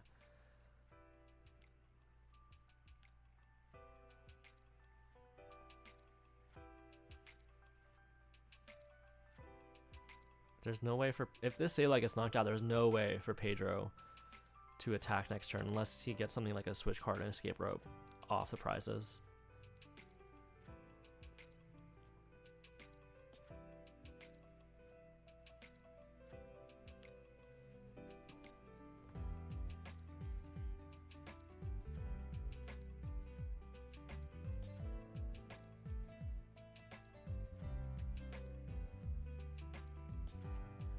If your opponent knows you don't play Drapion, you can attack kind of fearlessly with Gardevoir EX in this matchup, which is really nice. In theory, Pedro could have maybe hit for 250 and set it up, but that would open you up to getting collapsed also, which would not be good at all. Mr. Soda doesn't have the boss this turn, but doesn't need it, really. Mr. Soda is so safe given that Pedro has basically no resources. No access to boss, no access to Mirage Gate. Pretty much nothing Pedro can do except retreat into Cramorant next turn. And that's going to be game 1. I think it's a pretty favorable matchup for Pedro, to be honest. And he is a good player, but Emergency Jelly just coming in too clutch. And it is a pretty impactful card in the matchup, not going to lie. All that damage just getting erased. Not even having to play a supporter to do that. Town Store for Emergency Jelly getting so much value.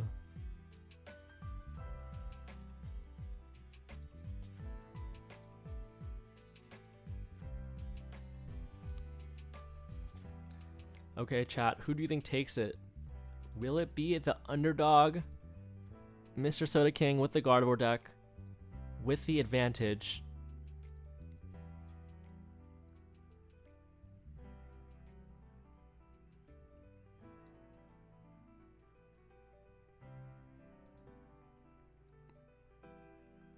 Or will it be Mr. Pedro Torres coming back in the series from a 0-1 start, getting the reverse sweep?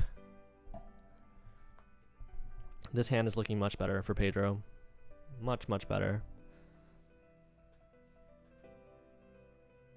Just needs an energy or a switch card to really make this hand shine.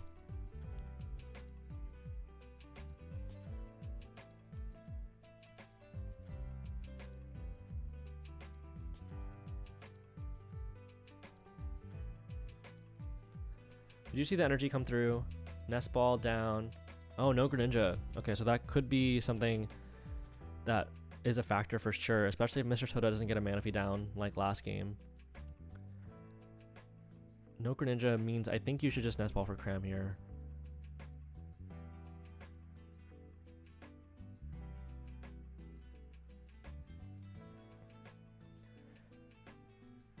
I think you're pretty okay with not getting access to concealed cards this turn though, because you probably do want to just retreat and get more cards in the Lost Zone.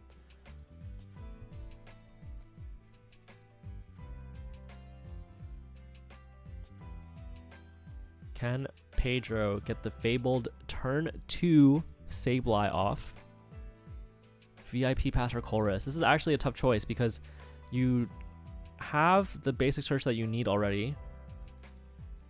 You can't Colress again this turn, obviously, and you already have one in hand, but you also don't want to get rid of that because it's a very valuable resource to hold on to. You typically do want to play 4 Colress a game, so it makes sense that Pedro chooses to keep that Colress and actually choosing to keep Mirage Gate as well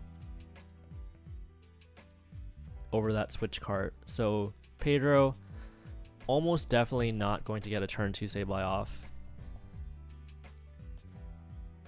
It makes sense with this hand. It kind of requires you to get 3 comfies into vacuum or a double vacuum play, which is so just not very likely. Mr. Soda King has a VIP pass. Do they choose to get Manaphy this time? I assume it was prize last game. We didn't see it basically all game, so I assume it was prize. Does Mr. Soda have the resources to get it this time? Does he have it in the deck this time? Not quite getting it yet. Obviously, if Soda doesn't get the Manaphy, he probably won't be punished for it because Greninja isn't in the deck. And actually, I don't even know if Pedro plays Hisuian Heavy Ball. Let's check. I think we saw it last game, right? We saw it turn 1 last game, didn't get anything, right? Okay, so Pedro does play the Heavy Ball, so could still get punished if the Manaphy doesn't come down.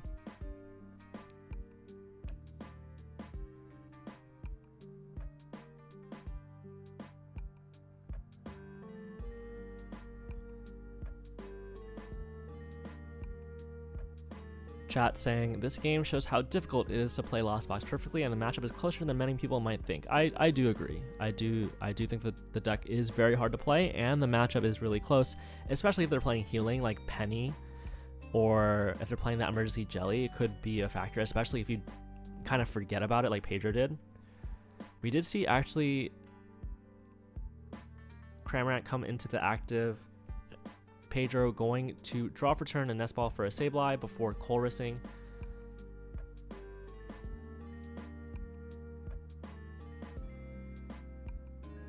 Something that I don't think is wrong per se, but something that I do differently than Pedro is I Pokestop much more aggressively just to make my decisions a little bit easier.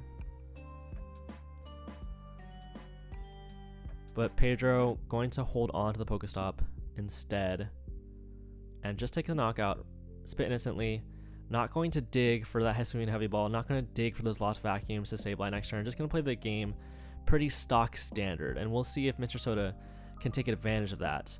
The one thing that is super good for Gardevoir in this matchup, in this deck list matchup specifically, is that Pedro doesn't play the Drapion V, so you know that your Gardevoir EX can just free swing into your opponent for almost no downside. It will never get knocked out. And we see the Shiny Arcana come through. Not a Gardevoir EX, so Shiny Arcana has to hit a Psychic if Mr. Soda wants to knock out this turn and doesn't quite get there. So I think Mr. Soda will just have to Roar the Sword, unfortunately. So now the matchup, I mean, Pedro didn't have the fastest start, wasn't able to Moonlight Shuriken turn 2 or Lost Mine turn 2, but now that Mr. Soda was whiffed that Gardevoir EX, now Pedro is just basically in total command, especially with that Heavy Ball. Okay, Mirage Gate not quite live yet. Does have to hit more cards in that Lost Zone. Going to discard the water. Gets another water. I think you Pokestop here to try and get Vacuum. There's 6 in the Lost Zone, so it's guaranteed. You have Switch and Rope in hand, so you don't necessarily need to Pokestop, but I don't see the harm here, especially with Palpad in hand.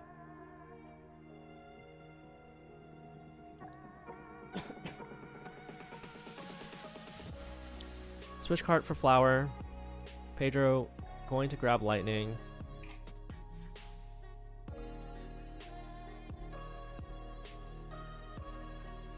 Oh, interesting. Pedro going to choose to knock out the active Guardy instead. I don't think this is the best play he could have gone for. I think I would have just liked to see Moonlight Shuriken this turn. And you can get there with the escape rope and the Mirage Gate and the water in hand. Moonlight Shuriken would have knocked out the Kirlia and put 90 maybe just on the Zacian so you don't get emergency jellied.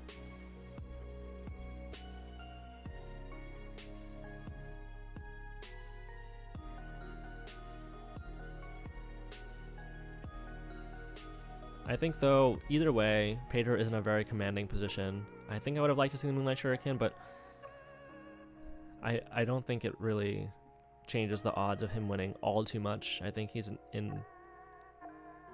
has an incredible advantage. Mr. Soda kind of needs to refinement into Gardevoir EX and to knock out with Zacian to basically have a chance.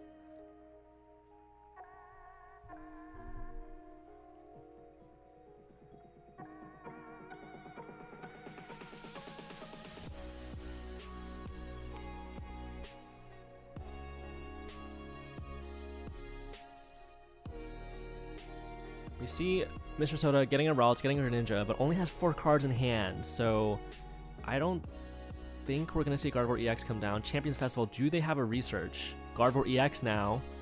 Can they get the knockout on the Raikou V?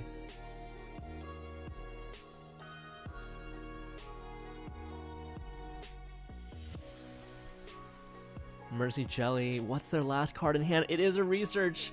Okay, so the knockout could happen and Mr. Soda could get back into the game now because of Pedro going for that Raikou V, that Lightning Rondo instead of the Moonlight Shuriken, knocking out the only Kirlia in play.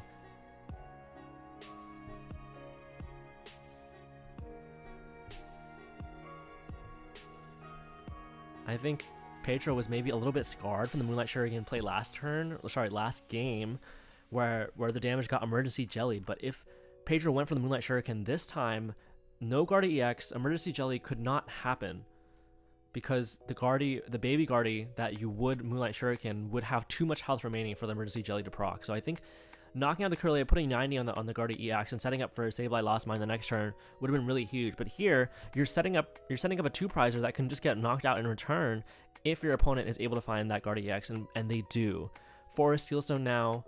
Not sure what they grabbed. I'm not sure how many energy are in the discard pile for Mr. Soda.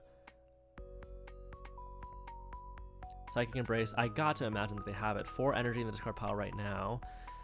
4 energy only puts them at 5 in total, which would be 160. So maybe this was accounted for in Pedro's plan. Maybe he was like, it's unlikely that my opponent discards enough energy to be able to take the knockout here, and maybe gets rewarded for it. 2 Ralts coming down, but no Manaphy again. Champions Festival, and I don't think there's gonna be a knockout. So Pedro, oh, it is a knockout. Sorry, I'm not mathing correctly. It's 150 plus 60, not 100 plus 60. So it is a knockout. 5 energy is just barely enough to be able to take that 2-prize revenge KO. Mr. Soda is back in the game now, but no Manaphy on the bench. Maybe it's prized again, but no Manaphy on the bench yet again. I think means that Pedro is pretty happy still with that play. It doesn't mind it too much. Even though there was a better play, I think Pedro is still slightly winning in this matchup currently because the lack of Manaphy.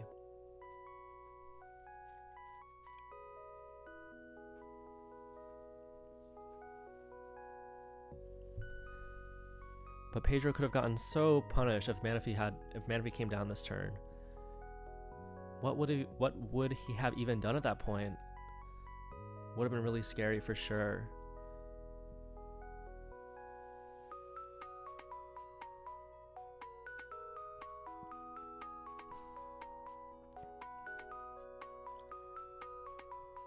The game is not over by any means. Still a lot of action to be had because Pedro will go down to 2 prizes, but if Mr. Soda finds a Rare Candy Gardevoir EX play, for example, the route to 4 prizes without Echoing Horn is going to be so tough. We see Pedro using both the Mirage Gates here. I'm not sure how many Mirage Gates are left in deck, but this could potentially lock him out of using Raikou. This sets up the Sableyes nicely, which is great. But if there's no good Sableye targets, might be a problem. Because you might have to go back into Raikou to knock out the station here if the prize map goes that way. If, for example, one of these routes becomes a Gardevoir EX. So we see Moonlight Shuriken come down. It has to be on 2 rods, because if you put it on the Zacian, you can get collapsed again.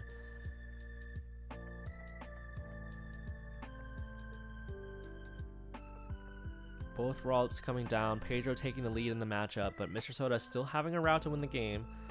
Gonna come down to if he can get another route evolved up into something like a baby Gardy or a Gardevoir EX. Something that doesn't get knocked out immediately. Looks like it might just become a Kirlia. Okay, so if it becomes a Kirlia here, I think Pedro is pretty happy about that turn of events, because you can Lost Mine, knock out the Kirlia, and put damage on Greninja. And now Cresselia is going to hit the board as well, so I think Pedro basically has checkmate at this point with that Cresselia coming down, because sure, Cresselia can knock out a Sableye, so it's not checkmate, but it is very favorable for Pedro, because all he needs is 2 Lost Mines to close out the game. So the way that Mr. Soda's hand is, it's going to come down to, yep, the Iono. Iono into Moonlight, reverse the Sableye, and to hope your opponent cannot get another Sableye out. Artisan, though, still in play for Pedro. So if he finds that Super Rod, another Sableye, just gonna hit the bench immediately. Does Mr. Soda have a Stadium out? I don't think so.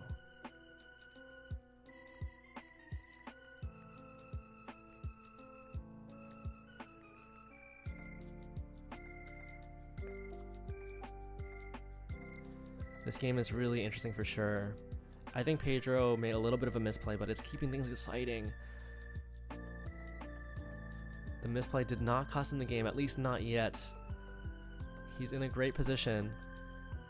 He probably has to survive. He probably has to Lost Mine this turn, and then find a way to Lost Mine again the next turn. Thankfully, this Artisan stays active, so as long as he finds a Super Rod here, he's probably pretty happy with where he's at. Colress, is there a Super Rod? There is. Huge. And there's a Mirage Gate. So I think you can just checkmate here. I don't think Mr. Soda has a way to collapse, get rid of your only 120 HP liability while still not benching other liabilities for Sableye to eat up with another Lost Mine. So I think Pedro will win the game here. Mirage Gate probably going to come down.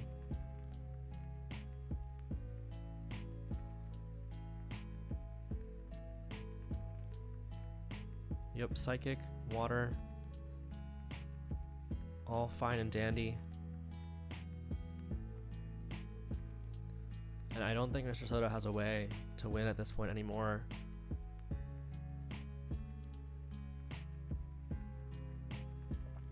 Something that doesn't matter in this game specifically, but could matter in future tournaments, is Gardy EX will have access to Mew EX. So in this board position, if there's no Manaphy on the bench for the Turbo Lost Box player, in theory Gardevoir could boss up that Greninja and use that Moonlight Shuriken to knock out 2 Sableye, which could be pretty impactful. But no, there's nothing like that yet.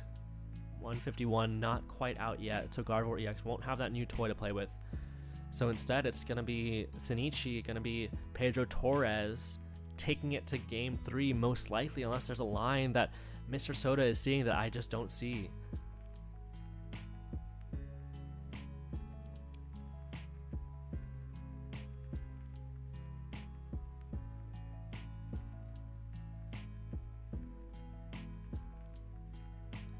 This Cresselia, too much of a liability. Sure, you can bench Zacian and then collapse your Cresselia away, but you can't really quite get there without benching like a Ralph or something, which would also be fodder for Sableye to take for the last prize. Boss's orders up Cram. I just hope your opponent doesn't have an energy.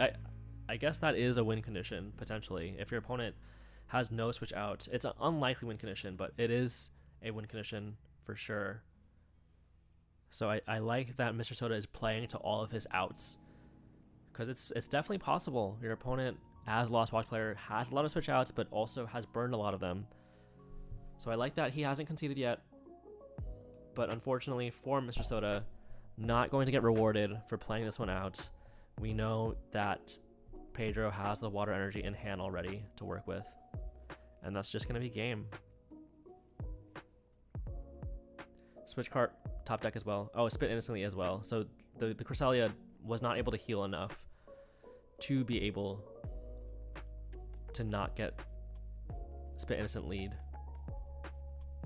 off of that, because it did take 4 damage counter from the Sableye previously. So I guess the best play for Soda would have been to attack with something else, or just like, I guess you would pass. You would retreat into something else and pass and just hope that they can't do anything.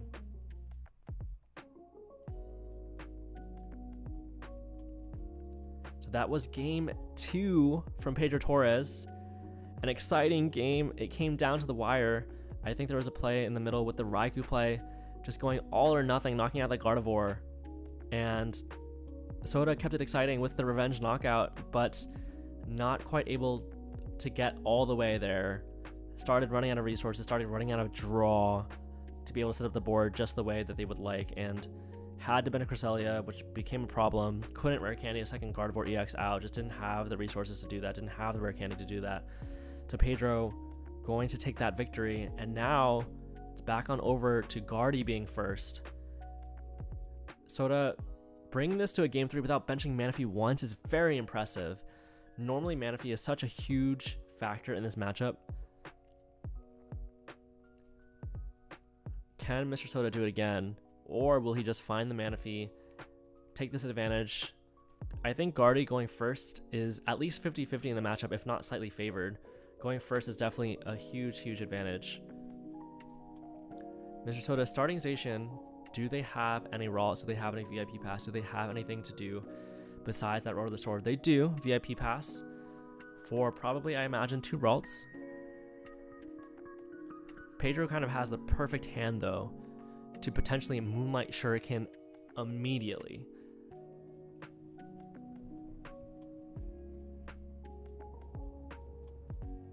Ralt and Greninja gonna come down.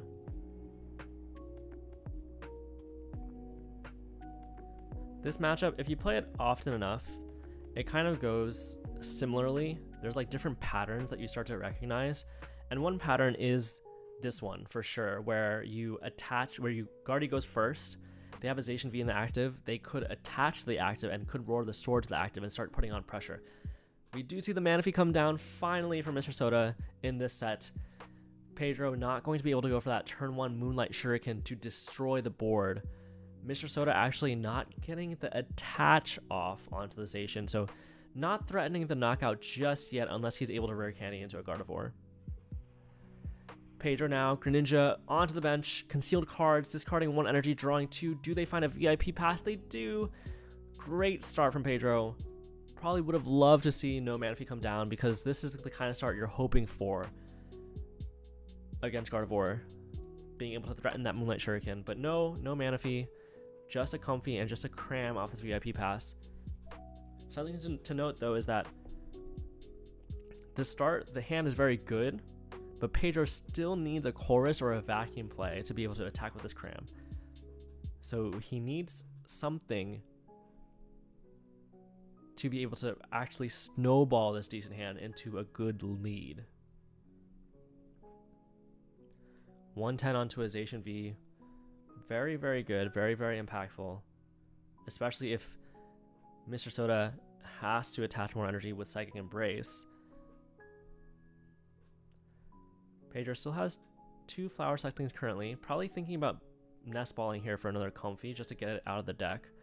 Not choosing to do so, instead grabbing a Seal Stone, and going to hold on to that nest ball actually does matter because he got a Seal Stone, so you can nest ball now for a V if you need. But nope, just gonna find the Colress raw, so actually probably not gonna bench a V at all because you don't want that liability on the bench.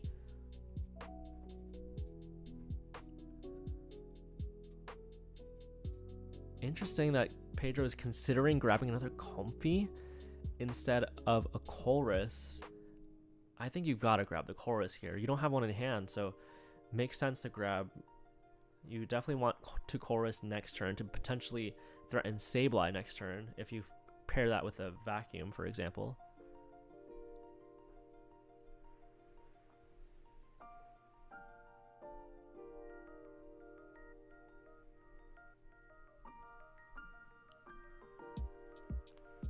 Four in the Lasso now. Perfect number for Cramorant to do its job. Just has to retreat, spin instantly. And I think you're pretty okay with how that turn goes. The ball is definitely in Soda's court though. There are opportunities to take a lead here. Something like a Collapsed could be pretty impactful. Something like a double evolve into Gardevoir EX, Baby Gardevoir, leaving basically no Sableye targets on the board to deal with. Could be pretty good too. That might require a little too many cards though. Mr. Soda only has 5 cards to work with so far. And no Mew, no Mysterious Tail to grab those rare candies that you're so desperately looking for.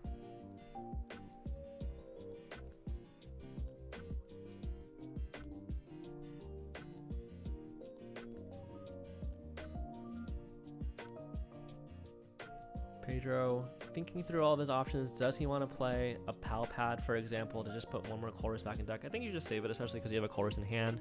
Thinking about Nest Ball, maybe just get a Sableye out right away in case you get Iono'd.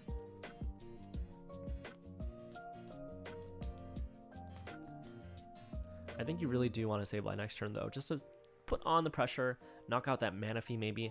Oh, I'm actually going to Nest Ball for Dragonite V and attach the Forest Seal Stone and prevent Iono value that way, making sure your next hand is guaranteed to have an out to Chorus, especially given that Soda doesn't play the Vacuum. But what this play means is that Soda will always have a 2 prize Pokemon to knock out in the late game, can accelerate the prize race that way.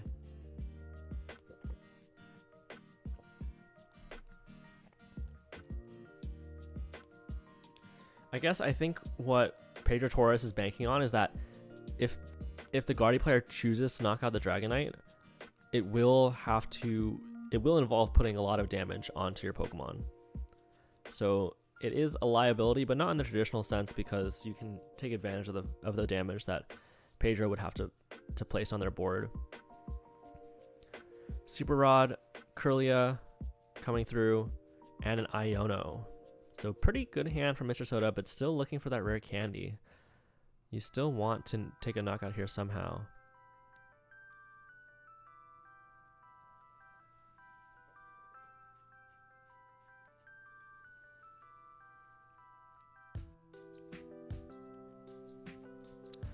Refinement come through after that concealed cards. Do we see the rare candy, or are we just going to have to see another Roar of the Sword?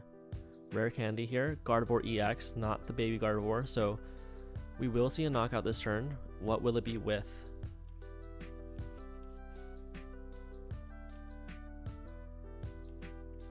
Another Ralts is going to come down. I think you would like to take the knockout with Gardevoir EX, but I don't think you can unless you can attach for turn. Because if you just attach 3 energy to Gardevoir EX without attaching return, you Psychic Embrace 3 times, you put 60 damage and you go down to 250 HP, and with the Dragonite V staring you down, I think you don't really want that. So I think you just have to knock out the Zacian V and take the damage here, unfortunately, putting Zacian at 70 HP remaining. Now here's the question for Pedro. Well, first of all, does he get the Sableye off? Because he does need a lot. He does need Chorus and Vacuum and Sableye and Energy. Has the Gate though, so just needs really, and it has Artisan, so just needs Chorus and Vacuum. And has Seal Stone to grab one of the two. So he probably can Sableye this turn, is long story short. But if you do Sableye this turn, what is the choice?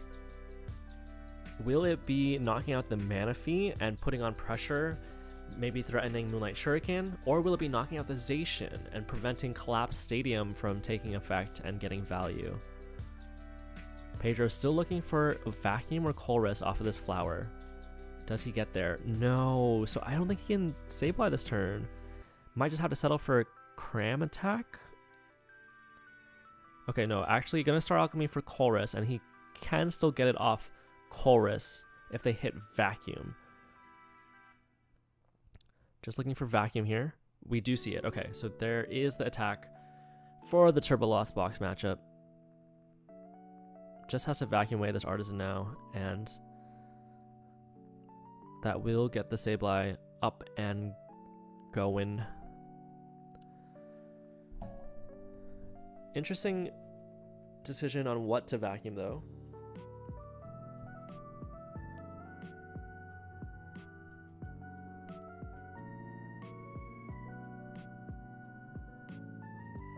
We see the Super Rod come through. 3 energy going back into the deck. Maybe threatening that Dragonite still. Maybe we're going to see the Sableye put some damage on a Gardevoir EX potentially. Nest Ball for Sableye. Water and Psychic coming through.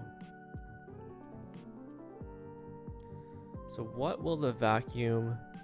Oh, actually Water on the Dragonite instead of on a Comfy for Retreat, which is interesting. So what will the Vacuum Lost Zone? Maybe the Raikou, because you already have a Dragonite threatening the board. I think that makes sense. And do you want to keep the Artisan around, or do you want to get rid of it? So Pedro electing to keep the Artisan around makes sense with the 4 Super Rod build that he plays, because it makes it easier to chain those Sableyes together if your opponent doesn't have a bump to it. And Pedro going to choose to knock out the Zacian, preventing any collapsed or emergency jelly value from happening, essentially. But this Kirlia now gets the opportunity to evolve. So I think I would have just knocked out the Kirlia, actually, putting 80 on the Kirlia and putting damage on Manaphy. Because now, although Mr. Soda can't get collapse value, definitely can get a value out of just evolving the Kirlia up into a Gardevoir EX. If this Kirlia with 50 damage becomes a Gardevoir EX, that damage that Pedro just did is basically wasted, especially if it gets healed off of Cresselia and Champions Festival and whatnot. So I think I would have liked to see the damage come, either knock out the Kirlia or put the damage on to Manaphy, something that basically can't get rid of that damage. Like, sure, if you put 50 on Manaphy, like, it can get healed by Cresselia, but this 50 on Kirlia can get healed by Cresselia, and it can turn into a Gardevoir EX, which is just not good. You don't want the damage to be stuck there. Soda gonna go back into that Gardevoir EX.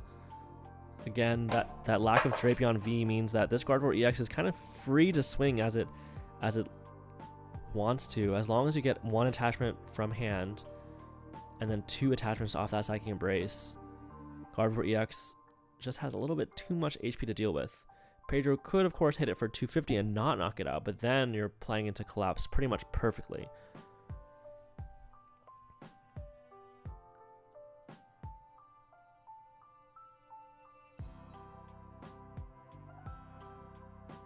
Game 3.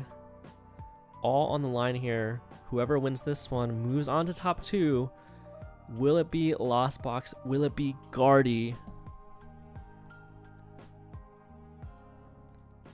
Just an update on our other top 4 match. Demetris was able to beat Nosones. Demetris playing Gardevoir as well, and Nosones playing Lost Zone Tina.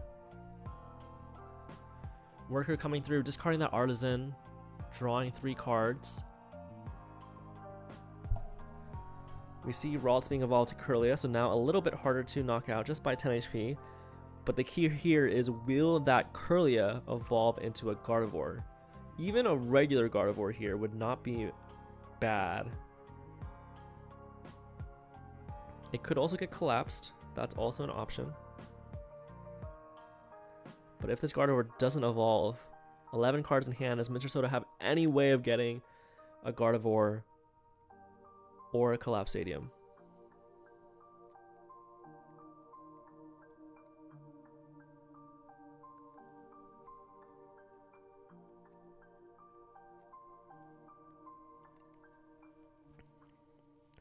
Mr. Soda is choosing to spread damage onto the board and take the knockout with Cresselia instead of taking a knockout with Gardevoir.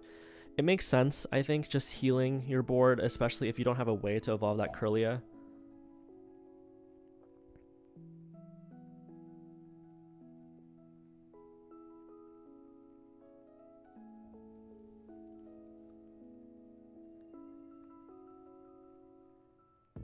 So Pedro took a little bit of a risky route, putting that damage on the Kirlia. It could have gotten evolved, it could have gotten collapsed, but neither happened. So now Pedro, very happy with his position, has a couple more knockouts to clean up here with Sableye. 4 prizes remaining, and there's at least 2 easy knockouts on the board that damage Kirlia and the Manaphy. It is still, though, going to come down to if all the liabilities, if Mr. Soda is able to evolve that Kirlia into a Gardevoir EX, for example.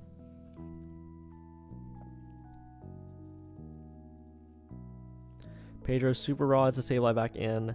Just looking to Sableye again, I believe, and just looking to bench it again to keep that Sableye chain going regardless of if Iono comes down or not.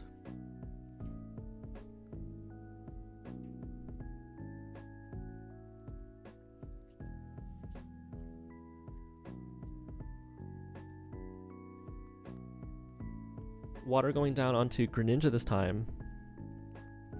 So it looks like Pedro is looking to knock out that the Manaphy, and threaten a Moonlight Shuriken, which I think makes sense.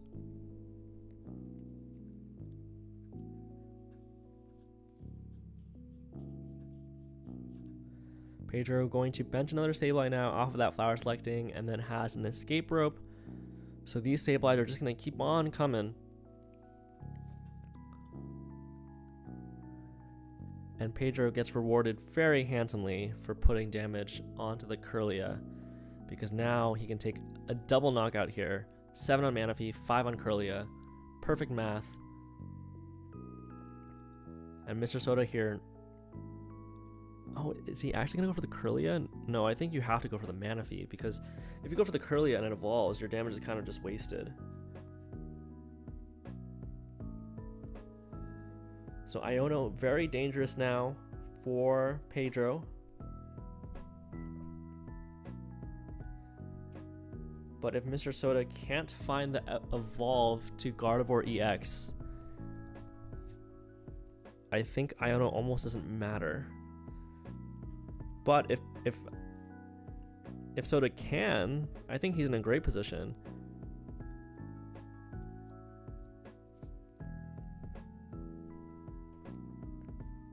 Iono down to 2, evolve to Gardevoir EX would be a very scary play to deal with.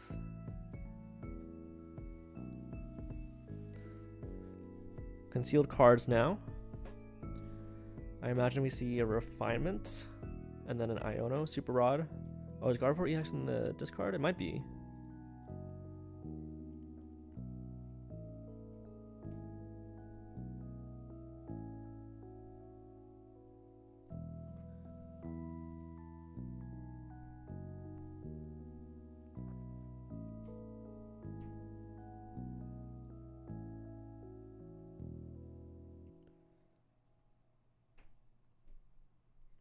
So we see Super Rod come through. There's a Refinement left, and there's a Supporter left for Soda now.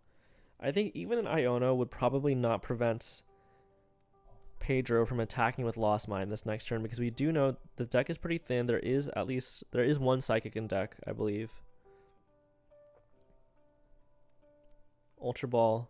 I believe Gardevoir EX has to come down now. No, it's just going to be a baby Gardevoir. Okay. So Pedro, I think because it's baby Gardevoir, I think the game is much easier.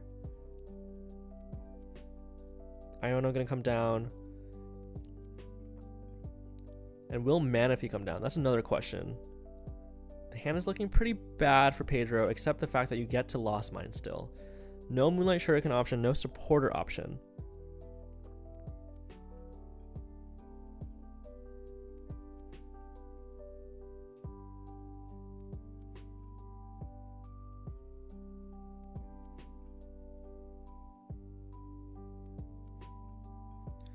So here's the question. Next turn, does Pedro just take a knockout on Cresselia? Or does he set it up so that Moonlight Shuriken can win the game? I think you kind of just have to take the knockout because you don't know if Manaphy is going to come back down. And you also don't know if like Champions Festival is going to come down or if Collapse is going to come down. So I think you just have to knock out the Cresselia with Sableye here.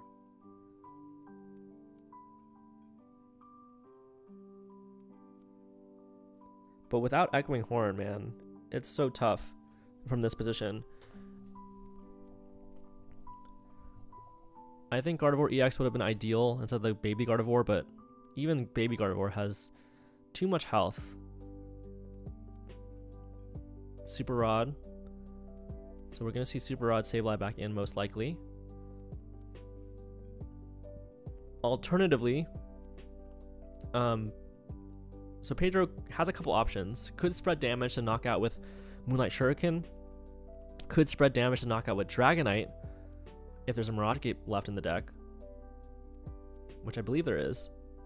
And I think that's what Pedro is eyeing down right now.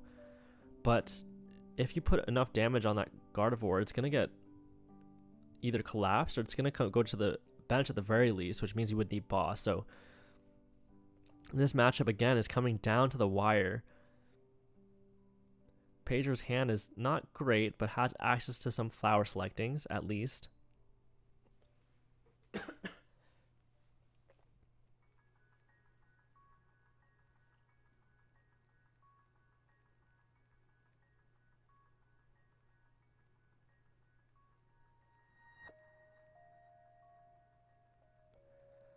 Mr. Soda level ball for Mew now. Probably just to thin it out of the deck. I can't imagine you would ever play it in this position because then your opponent just wins off of Sableye or Moonlight Shuriken. So Pedro has no way to take... Oh, actually Escape Rope plus Dragonite gets you there from this point. So he has to really find Mirage Gate. Mirage Gate is the key here. I don't think there's anything Mr. Soda can bench to prevent an Escape Rope Dragonite knockout. Station V still gets knocked out regardless. I mean, that's the thing that I was talking about. This Baby Guardy, if it was a Guardy EX, I think that would limit Pedro's options significantly.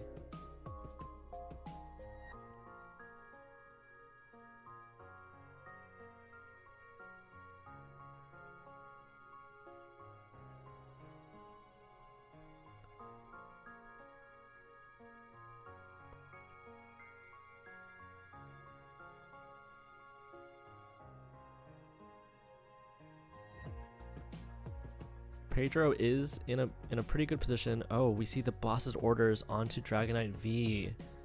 Okay, so that is an interesting wrinkle here, but no. Oh, Emergency Jelly. Okay. This makes so much sense now. Emergency Jelly will enable Gardevoir to take the knockout here and still be at the full 140 HP. Emergency Jelly opens up some interesting lines that I didn't even think of. I don't normally think of because I haven't really played against Emergency Jelly Guardy very much. It kind of fell out of popularity after people tested it for a little bit in the beginning. But this play enables Mr. Soda to accelerate the prize race while having no liabilities on board whatsoever. And I think this basically locks up the win for Mr. Soda because Pedro would have to do some kind of crazy like Super Rod back Dragonite, boss's orders, Mirage Gate play, and there's just not enough resources for that. There's not enough cards in hand to be able to do all those things at once. We see the lightning energy now. Okay, I guess you don't need to boss. You can just escape rope, but you would have to Super Rod Dragonite, find Mirage Gate still, and I think there's only one Mirage Gate in deck if I'm not mistaken. So it's going to be a tough call, but Pokestop and Chorus, that's pretty much all you can hope for. That's step one. 3 Super Rod down, 1 Super Rod left. It's still possible. No, the Gardevoir EX on the bench doesn't have enough damage. It's only 40. So it would have to be boss's orders, and then boss's orders goes in the discard. Colress gonna be played. I think that's it. We see the Super Rod, we see the Nest Ball, we see the Mirage Gate. So this is just, you just have to hope your opponent brings up something wrong off the Escape Rope. I think that's your only win con. So I guess you Escape Rope early to kind of like bait your opponent into doing it. But I think as long as Soda plays this correctly, that should be wraps. That Emergency Jelly play, locking up the game. Boss's orders on the Dragonite V. That Dragonite V that Pedro benched so early on to have that Forest Steel Stone in case of Iono is going to come back to bite him, because now he doesn't have the time he needs. Like 2 attacks here, potentially Moonlight Shuriken into Lost Mine could have closed out the game, but Mr. Soda being able to grab that 2 prize KO very easily. Man.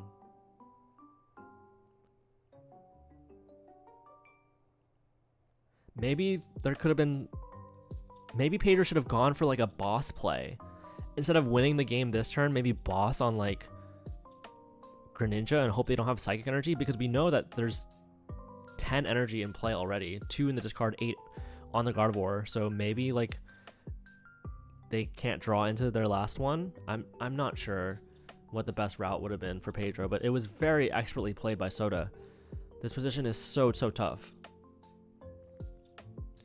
Yeah, I guess you should have just... Oh, there's 9 on board and 2 in discard, right?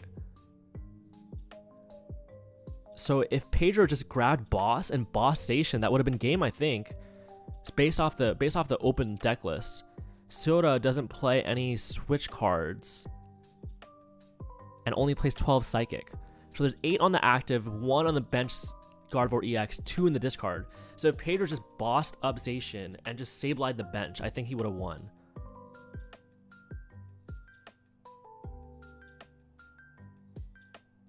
But Escape Rope here is just not gonna be enough.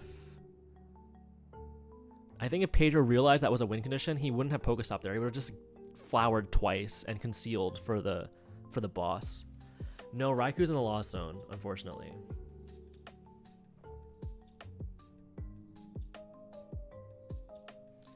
But Pedro, I think should have... Yeah, this Gardevoir is going to come up.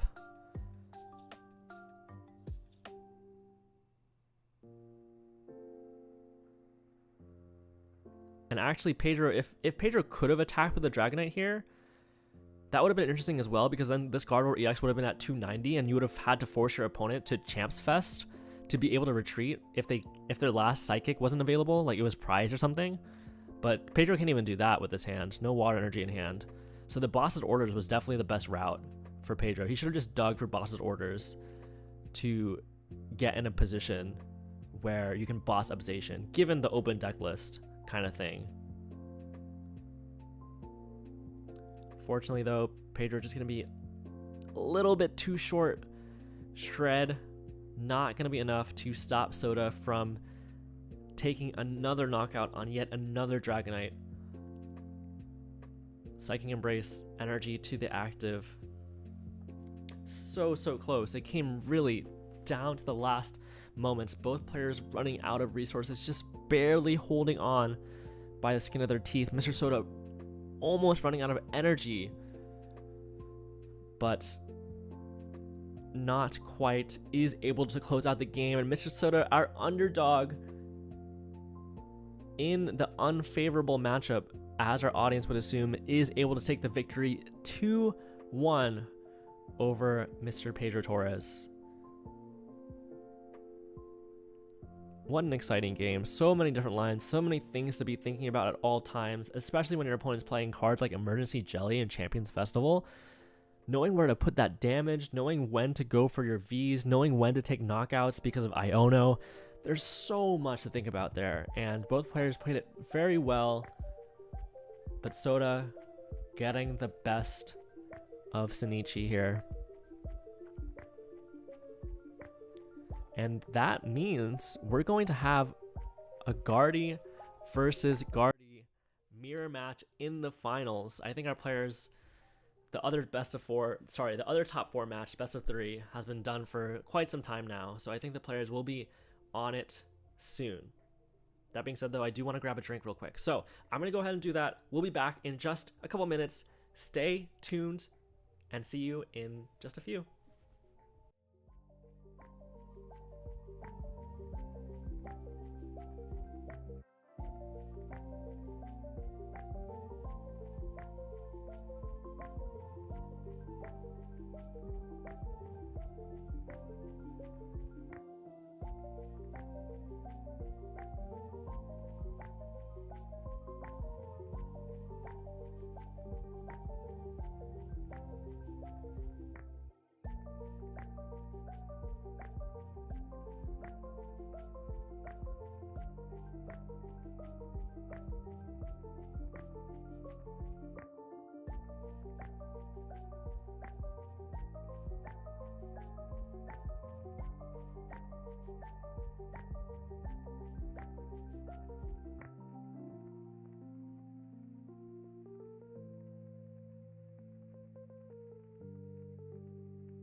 Welcome back, chat, to our finals. We have a matchup, a Guardy mirror matchup. Super exciting. Guardy kind of fell off a little bit for a little while. It was really huge at NAIC, where it was the #1 deck, but thanks to Tord, thanks to the finish that he had at Worlds, kind of coming back. People are starting to play it a little bit more, and you can see that the epitome of that here in our finals between Mr. Soda King, who we just watched win on stream, versus Demetris. We're watching from the perspective of Demetris right now, and you already notice there are some deck list differences between the two players. Demetris is running that Luminion, kind of similar to a Tord style deck with the 2 reversal energy, whereas Mr. Soda King is playing just straight 12 energy, no Luminion.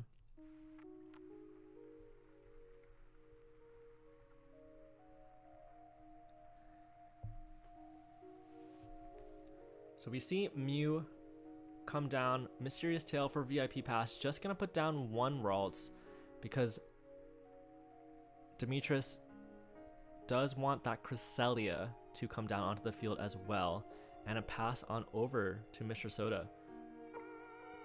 Mr. Soda went first, which is normally pretty good in the mirror. I think going first gives you an edge normally, but with their start, I think that's not the case. Mr. Soda only having 1 Ralts down means he's probably not going to be able to attack this turn. Demetris, though, does have a Luminion on the bench, which can be a liability if it doesn't get collapsed. but there are 2 collapse in the deck, so it will probably get collapsed pretty soon.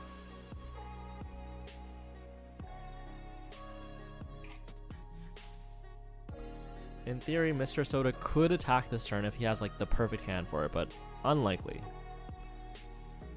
We see the retreat into the Mew, which basically means that he's going to give up on that attack and just set up the board and kind of rely on those late game Ionos to come back into the game, assuming that Demetrius is able to attack next turn.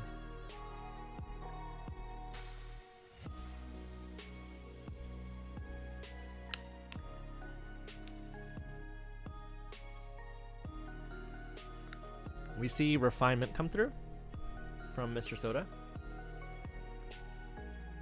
along with that Mysterious Tail, just setting up the board. Both players want to go as wide as possible. The key here definitely for Demetrius will be finding that Rare Candy Gardevoir combo. Maybe Moonlight reverse a Curlia, which would be really, really impactful. And collapsing away that Lumineon, of course, as early as possible, definitely also a good thing. Chat is asking, is this open deck list? I believe it is, yes. You can find the deck list on the Play Limitless page for the tournament, which I will link in chat right now.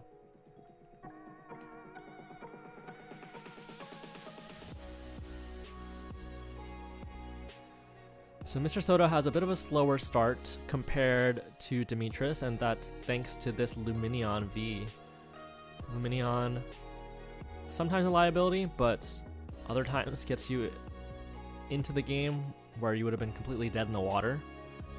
Definitely pros and cons there. Does Demetrius want to play the Iono, or does he want to discard an energy first off the Refinement? Just going to attach the energy to Mew and Iono. We're looking for Gardevoir EX and Rare Candy here. We see the Gardevoir EX, we see a Level Ball to grab another Curlia, but first probably want a Mysterious Tail, because you know that there's a couple cards that aren't Rare Candy on the bottom of your deck now, so you probably don't want to shuffle before you Mysterious Tail, I think.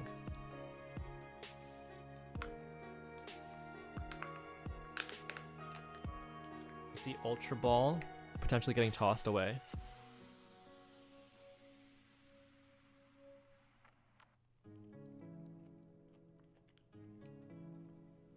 Another Curlia comes down.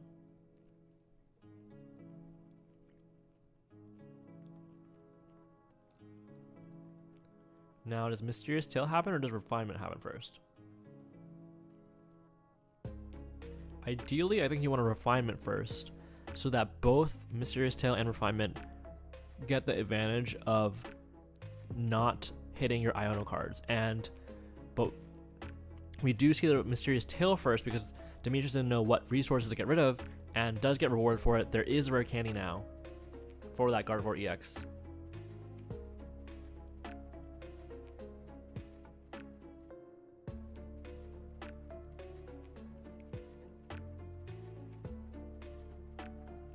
Something to note though is I don't know how many... Oh, actually it's going to evolve into Curlia and not Rare Candy this turn. Is it because he didn't have enough energy in the discard? Demetrius did get rid of an Ultra Ball, which maybe come back to bite him a little bit because there's only 2 energy in the discard, so if they kept the Ultra Ball, he would have had a way to attack this turn, at least with Lunar Blast.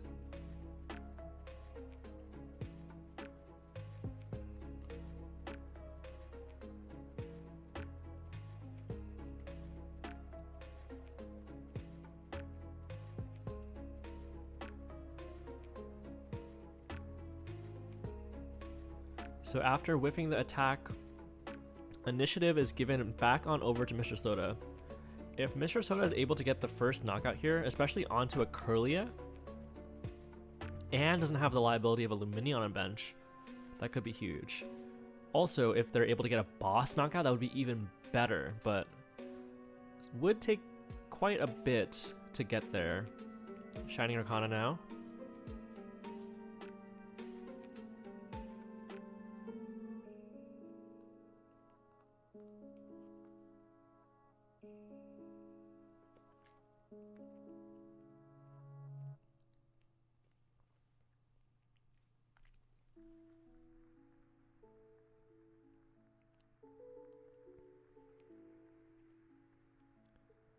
So Kirlia going to be evolved into...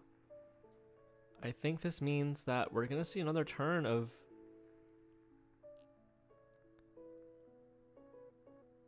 no attack, maybe? I believe that first Kirlia can evolve. Because this is Mr. Soda's third turn now. We're not going to see a boss knockout though, which does give a chance for Demetrius to find that collapsed stadium, but this hand not so great.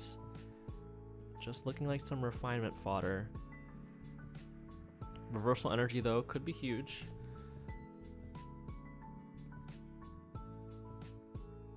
Oh, but no attack from Mr. Soda either, so these players just going back and forth, not being able to get any value, any attacks whatsoever, any prizes whatsoever. And we see the collapsed come through for Demetrius.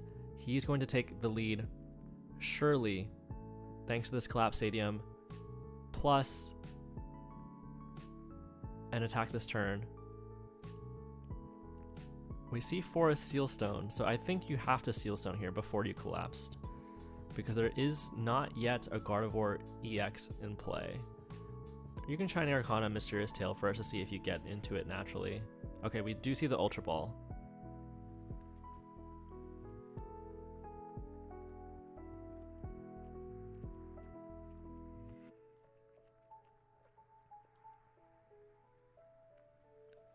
So Demetrius is just going to hold on to the Forest Sealstone, which makes sense now that you have the resources you need.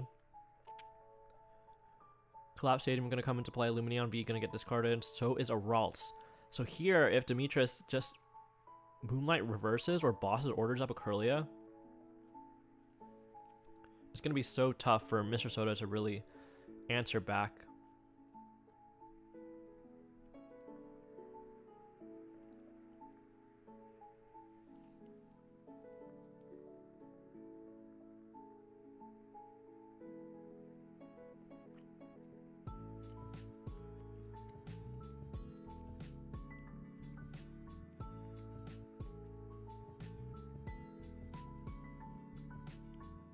Two Fog Crystals for two Psychics, perfect targets for Ultra Ball, for Gardevoir EX.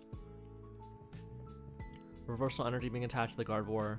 Not going to come into play because Demetrius is ahead on prizes, but there is plenty of energy in the discard for this Moonglow Reverse to do its magic.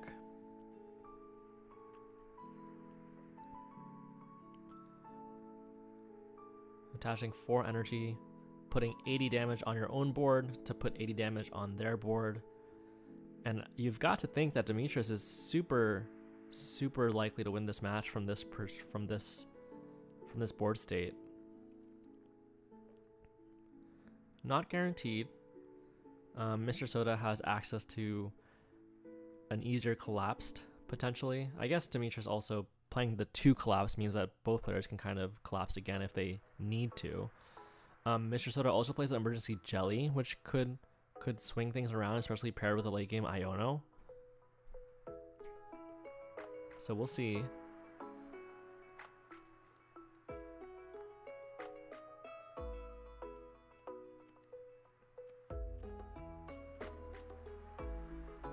Iono coming through. Not going to be really disruptive quite yet. Can Mr. Soda also respond with a Kirlia knockout out of their own? Because I think that would be definitely the best play here, for sure.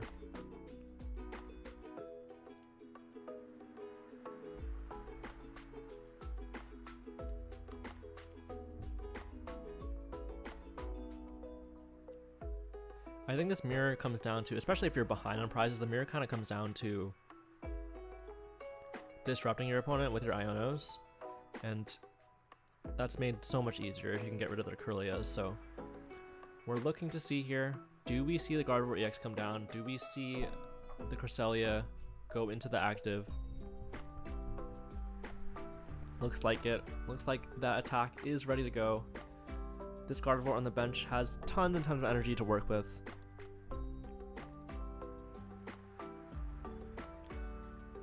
There might be some boss Gardevoir EX shenanigans that happen at some point, so we'll have to keep an eye on that.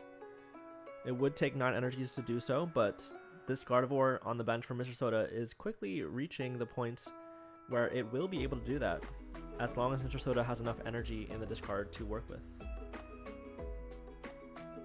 Oh, Mr. Soda is actually attaching extra energy onto this Gardevoir. I'm not exactly sure why.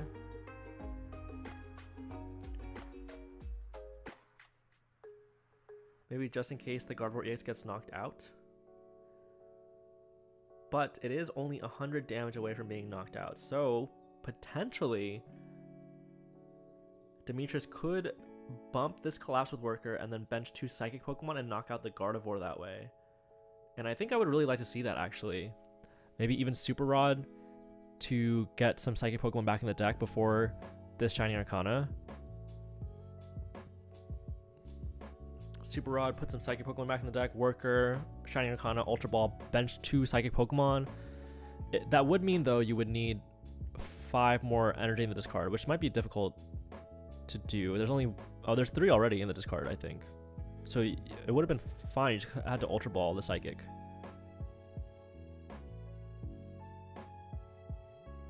Okay, but given that this Greninja is going to come down, this Gardevoir on the bench is safe now, because you would need 100 damage on your board, I believe. No, sorry, you can still do it with one more Psychic Pokemon. There would be 5 now that the Collapse is gone. You don't need all 6.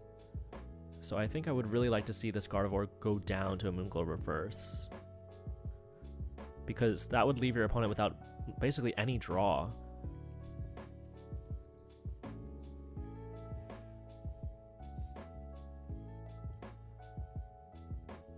I think maybe you just get rid of the Reversal Energy because you're in the lead. So if a Ralt sticks, you get to Rare Candy into a Shining Arcana. That sounds so good. But no, Demetrius is going to discard the Gardevoir, keep a hold of that Reversal Energy, and it's actually just going to retreat into this baby Gardevoir, not wanting to spread his energy out too thin. Maybe worried that this Gardevoir EX is going to take advantage of the energy being all over the place, and instead is just going to attack with the baby Gardevoir. I think if you go with this line, I think you would have really liked to hold on to that Rare Candy baby Gardevoir that you discarded with the Ultra Ball. But maybe these extra boss's orders and whatnot come into play.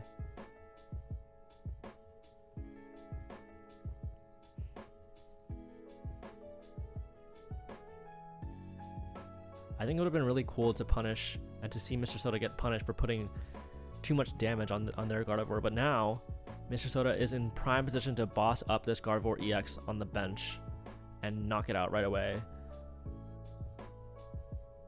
Potentially even with Emergency Jelly, although I think there's too many energy on the Gardevoir to do that. I don't think you have enough energy to push yourself into the Emergency Jelly range.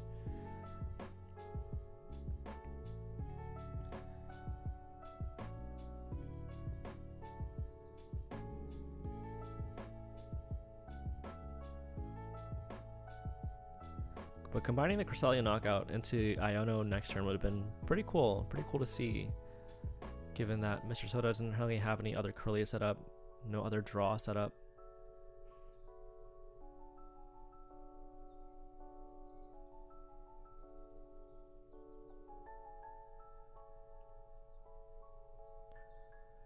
We see Ralts come down from Mr. Soda and Manaphy, interestingly enough. Maybe to set up for Collapse, getting some value later on.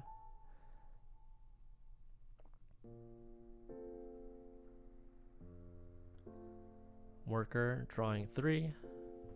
I think Worker first makes sense in case you draw into another Ralt. I think you'd rather have that down than a Manaphy. There's no Mew EX yet in the format. Otherwise, I think Manaphy is definitely a reasonable play because your opponent could bosses up your Greninja and Mew EX and Moonlight Shuriken. But as it stands, no Mew EX.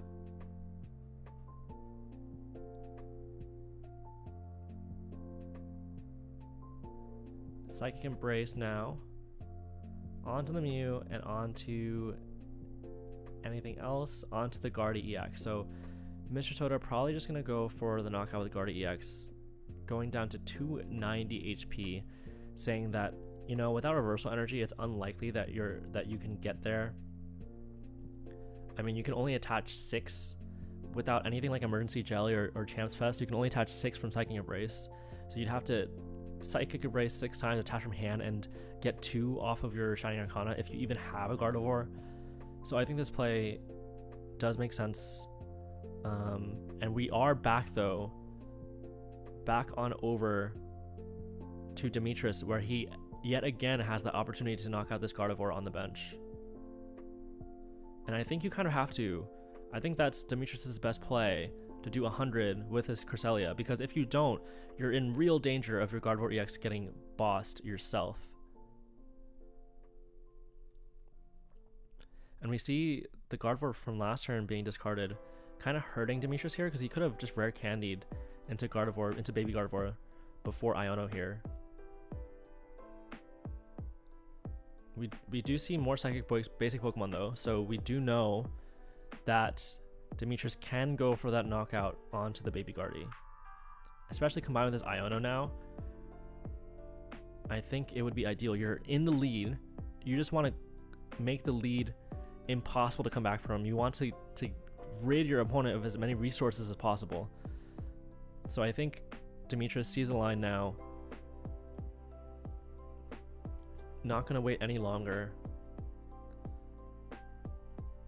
and is able to punish that damage that Mr. Soda pre-put onto that Gardevoir.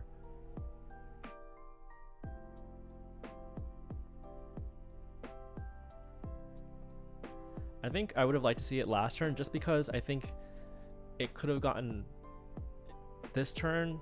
Soda potentially could have done something like heal with Champ's Fest to make it a little bit harder for you. Oh, but actually Demetrius is not going to go for it. Just doing 80 on a Ralts maybe?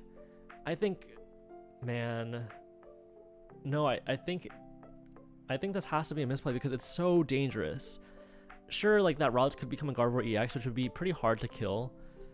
Or sorry, hard to KO. But this baby Guardy is so threatening. This is basically your opponent's best way to come back into the game, is to boss up your Gardevoir EX and take a big knockout with that baby Guardy. If you get rid of it now, it's much harder to do. They have to find rare candy baby Guardy again, and they have to put tons and tons of damage onto their baby Guardy. So they would have to find the emergency jelly to be able to. No, not even emergency jelly would do it. Yeah, I think this Gardevoir with almost no damage is so threatening. But can Soda find the boss? Of course, that is the key here. If Soda doesn't find boss, it's not going to go punished.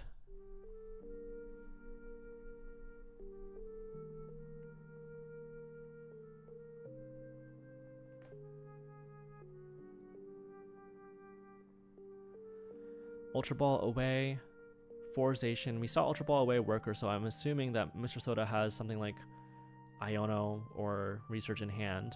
Shining Arcana. Oh, actually, probably just digging for the boss. Probably doesn't want to play the worker because they're digging for boss. Is it there? Do we see the boss? We do see the retreat, so I'm pretty sure we do. I'm pretty sure this boss is gonna come into play and swing the matchup in Soda's favor. They're gonna start being up on the prize trade. Of course, that does mean reversal energy is back into play. So potentially Demetrius could take a knockout on a Gardevoir EX that way.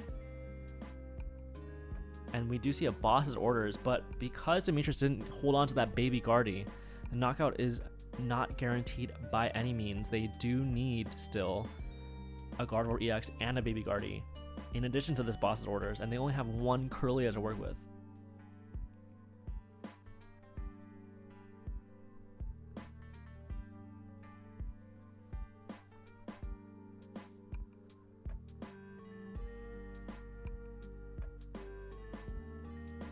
So Brainwave now doing perfect damage. Not one energy too many to knock out this Gardevoir EX. Now Mr. Soda is in the lead.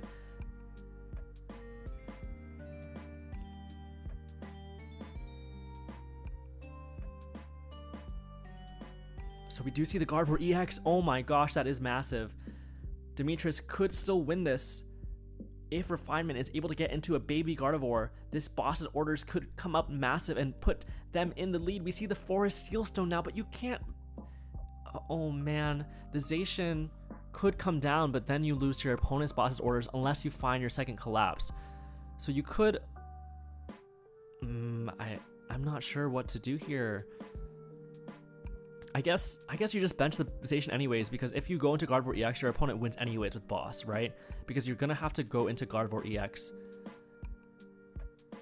I guess this turn you can just take a knockout on a Ralts with boss, and then next turn you Lumineon boss Gardevoir EX, but then that opens yourself up to Iono losing the game. So I think you just have to go for it this turn, the boss knockout this turn, and just hope your opponent doesn't have boss of their own. Okay, so it looks like Mr. Soda is going to go for an Iono play instead, but I don't think... Oh, I guess they might not have... Sorry, I didn't check if they had access to Baby Guardy. It might not even be in the deck, to be honest.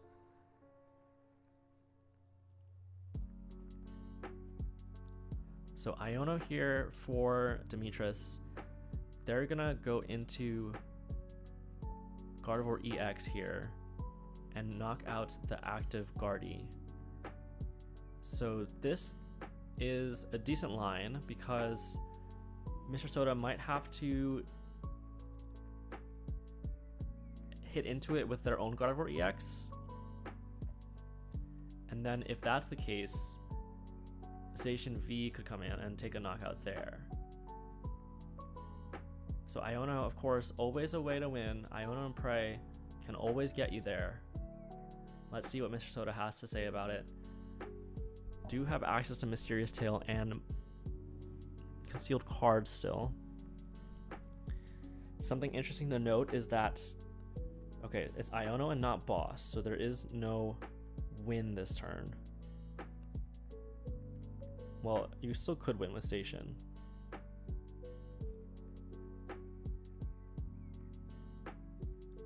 Does Soda get there? 2 cards off this Refinement. Still has Mysterious Tail, still has concealed cards, but only has 11 energy in this card, so most likely didn't find that last energy. Mysterious Tail just needs a Zacian out. VIP Pass is not a Zacian out.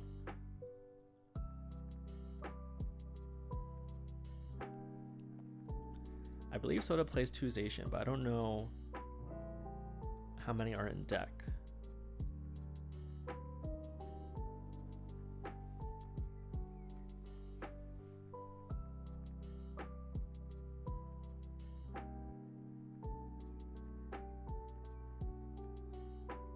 This is so intense. Soda probably doesn't have the Zacian in hand, or else I imagine he would have played it by now. Demetrius, it's just gonna be a pass. Does Demetrius have enough energy in the discard pile to boss this turn and win the game this turn? Refinement here.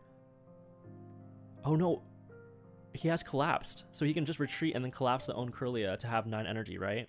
And then boss up the Gardevoir that way. Let's see if Demetrius sees it. Retreat into Cresselia? I think he missed it. I think he doesn't realize that he could just win the game with boss on Gardevoir EX. Yeah, I think he missed it. I think he didn't realize that he could get more energy in the discard thanks to that Collapse Stadium, because there are 7 energy, or maybe it's only 6. Maybe that's why. Sorry, I thought I saw 7 energy in the discard, but that might not be the case. It looks like it was only 6 in the discard. So 6 plus the collapse on the Kirlia, which would have put him to 8 energy in the discard. And 8 wouldn't have been enough. 8 would have been just 10 short, I believe. No, would it? I think 8 would have been enough, right? 200, 240 plus 60, 300 plus 20. Yeah, 8 would have been enough. That is so unfortunate because he was so close to greatness. That play, that collapse play to discard the energy would have been so cool to see. getting enough energy in the discard pile to make that play, getting extra value out of your second collapse. It would have been perfect to see like the difference in the deck list for Demetrius to be able to swing that. 8 would have been perfect, like chat saying, yes, 8 would have been 300, which given that Soda had damage on the Gardevoir EX would have been perfect. But no, it doesn't matter. Demetrius is going to win anyways because Soda doesn't have anything, doesn't have any cards to work with. Wow.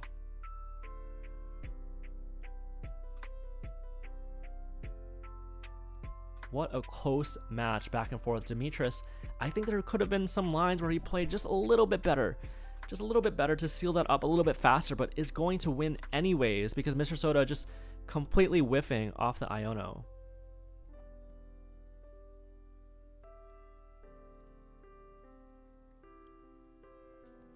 Yeah, I think the collapse plays, sometimes it's hard to see how you can get value out of collapse outside of just healing your Pokemon, but sometimes putting extra energy in your discard could get you that win.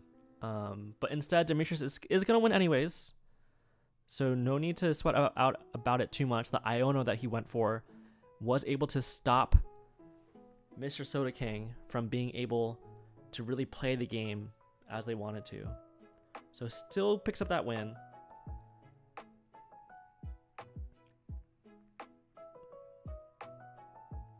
I think the 2 collapse in the deck is so cool. So I would have loved to see an awesome play like that come through, but gonna win anyways. So as chat says, never punished. So true. I've certainly had my fair share of moments, even on stream and whatnot, where I did something very wrong and I did not get punished for it.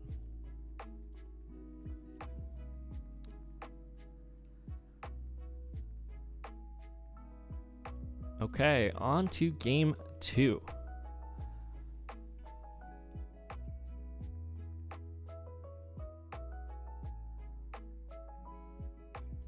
Something cool about the late night series is that we will get to see this best of 3 played to completion.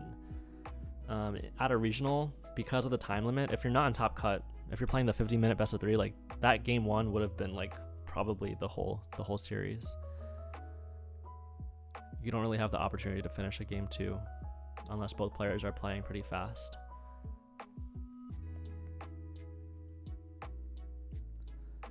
So that means Mr. Soda does have a chance to come back and win, not just come back and tie.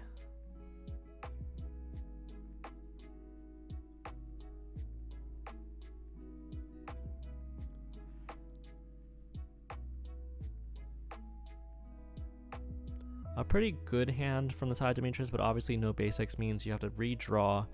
Now on to Zacian. Zacian with the Roar of the Sword ability is a decent starter, especially if you go first. But if you go second, like Demetrius will not as good of a starter because it can get punished pretty easily.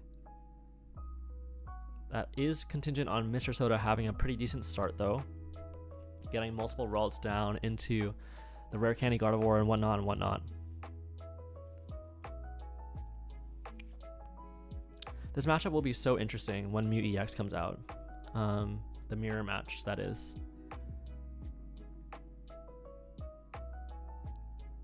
Mew EX for Moonlight Shuriken makes Greninja such a risky play that maybe, I guess most of the time you don't even play the Greninja down.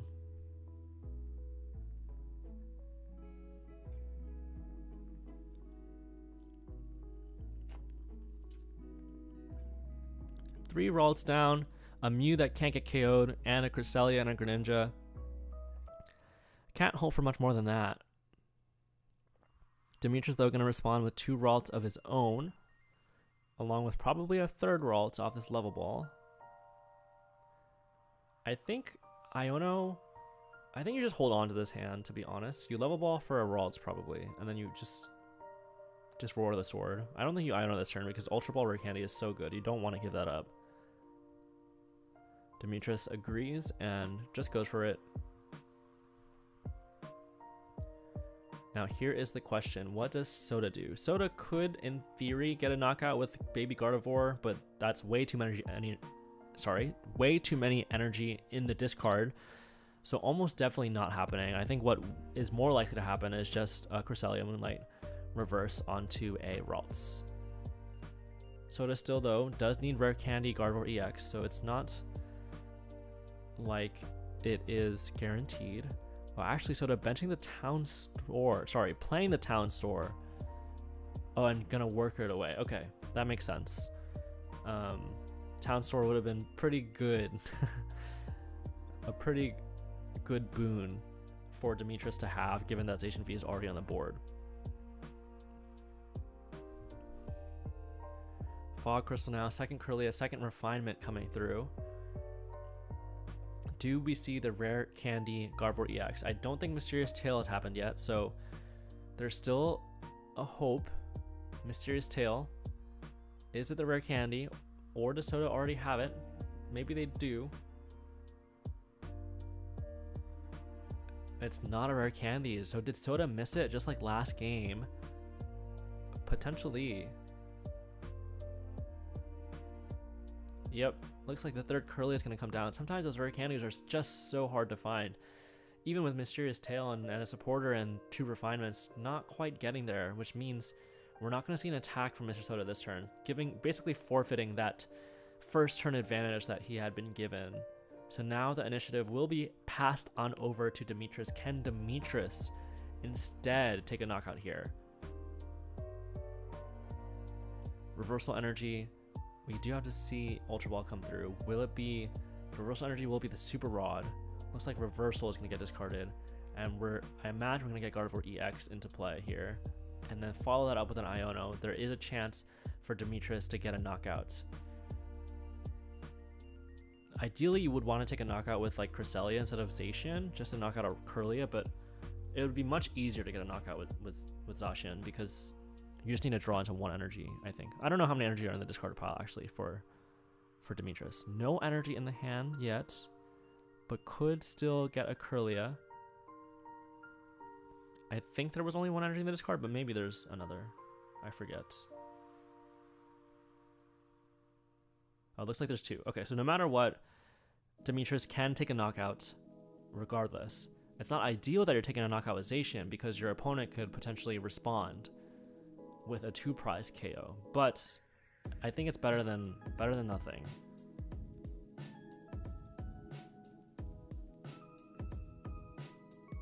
Alternatively, okay, so here's another option that Demetrius is thinking about, going for that Mirage Step, and I think that's actually pretty solid, because if you just take the knockout with Zacian, Mr. Soda's start is too good, so I think you might just get Revenge KO'd. But maybe this way you can get collapse value next turn, assuming your opponent doesn't get a boss KO, which is unlikely. So this is not bad. You will still fall behind though. Your opponent will still start winning the prize race. And you've already discarded one of your reversal energies.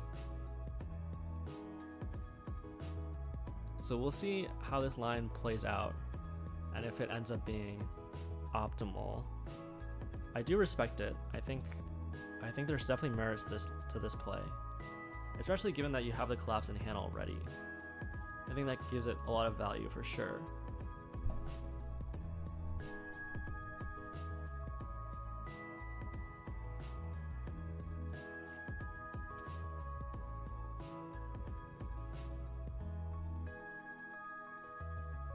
So I guess the ideal turn from Soda here would be to boss knock out the Zacian with a Baby Guardy. But if you can't quite get there, I think Cresselia onto a Kirlia is fine.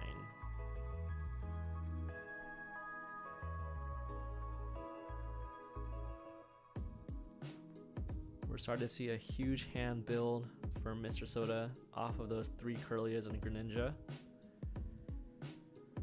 11 cards in hand, 18 cards in deck. Should have access to most resources.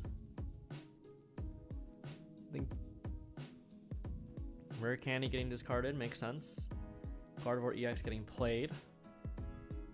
Do we see a Baby Guardian, a boss this turn? I've got to imagine that Soda has access to a boss with that big of a hand. We're getting rid of E-Jelly and Champs Fest. Okay. I would have thought that those are pretty important in this mirror matchup. But they're choosing to discard them, saying that their resources that they have in hand are just a little bit too valuable. And we do see the bosses play, so Soda is going to take a lead in this game, getting the knockout with that baby Guardy. This does open up reversal energy though, so reversal energy could potentially come into play and do work and knock out that Guardy EX on the bench.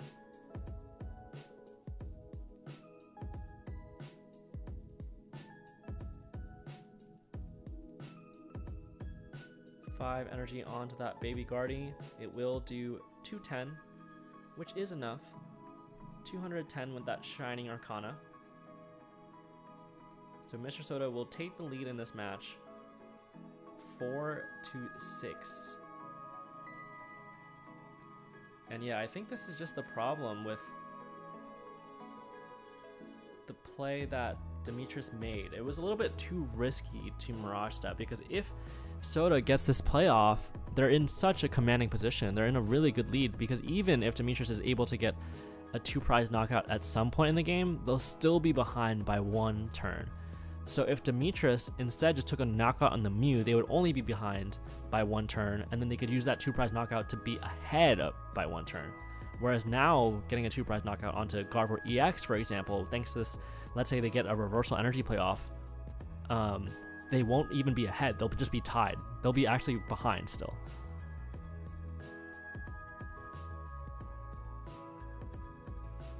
So we see 2 refinements come through. I think I would have liked to see Level Ball be played and Fog Crystal be played, so that you could potentially have a higher chance of drawing into Gardevoir, Baby Gardevoir, and Boss. But instead, we're just going to see the Moonglow reverse. And I think that's not bad either. You just Moonglow reverse the Kirlia this turn.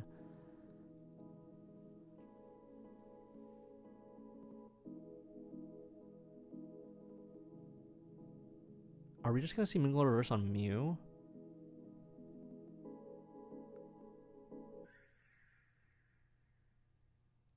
I think Moonglow reverse on Kirlia has got to be so much better if you can do it.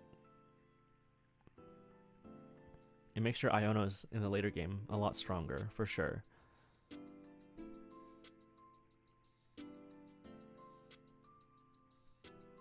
Okay, we are going to see it happen here.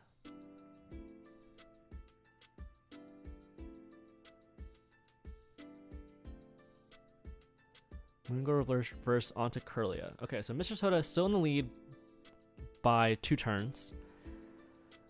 But you know, when there's Iono, there's a way. And especially with that Kirlia being gone, especially with the bench space being a little bit tight,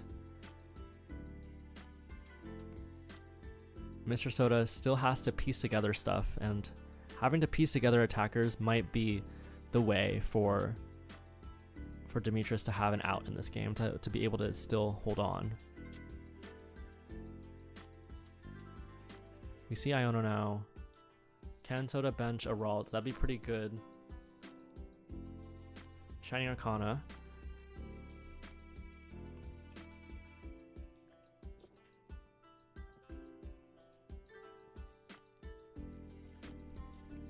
I wonder if Soda's regretting getting rid of that emergency jelly now.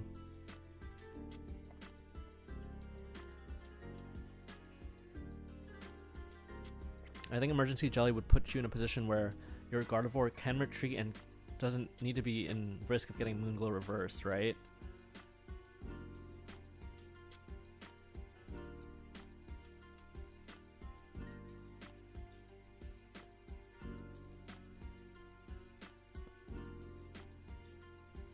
Unfortunately, Cresselia only does 110 with that Lunar Blast, so there's no way.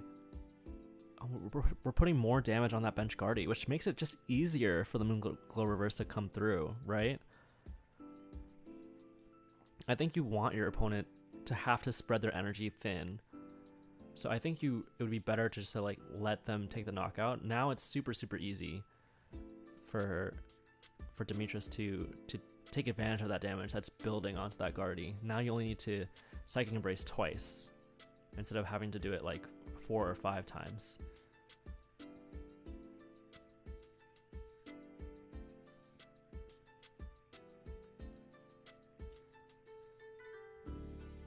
So we do see Refinement come through. I think Mr. Soda is in the prize lead definitively by 2 turns, but has almost no draw remaining. So I mean, there's a way. Iono could still win the game for Demetrius. Iono plus knock out this Gardevoir, leave Soda with no draw power whatsoever, and then maybe knock out this Gardevoir EX with a boss play the next turn.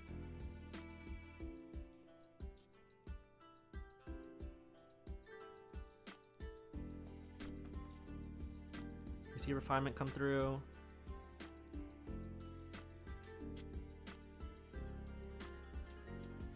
Psychic Embrace now. One onto Kirlia. One onto another Kirlia.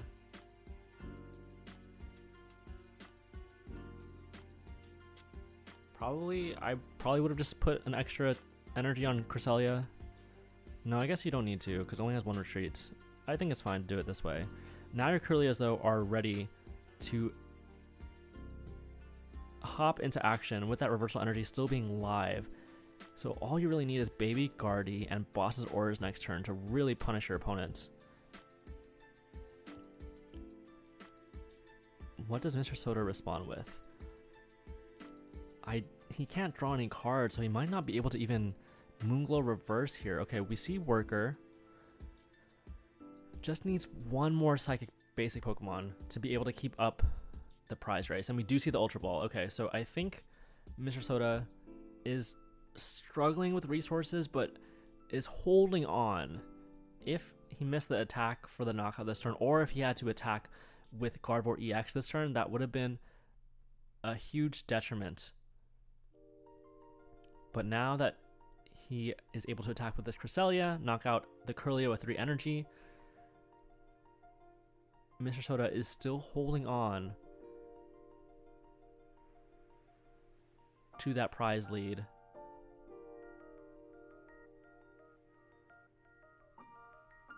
Just a reminder, we are 1-0 for Demetrius right now. So if Demetrius is able to come back from this prize deficit, able to squeak out a win here, that would close out the series and he would be our late night champion. Mr. Soda doing as much as he can to hold on to this prize lead, disrupt his opponent, knock out the Kirlia with energies, make it as hard as possible, putting no damage on this Gardevoir EX, making sure your opponent has to get the full 9 energy attack to knock out the Gardevoir EX. We see Greninja though, so close, just needs Boss's Orders and Baby Guardy. There is a Baby Guardy, there are 2 Boss's Orders.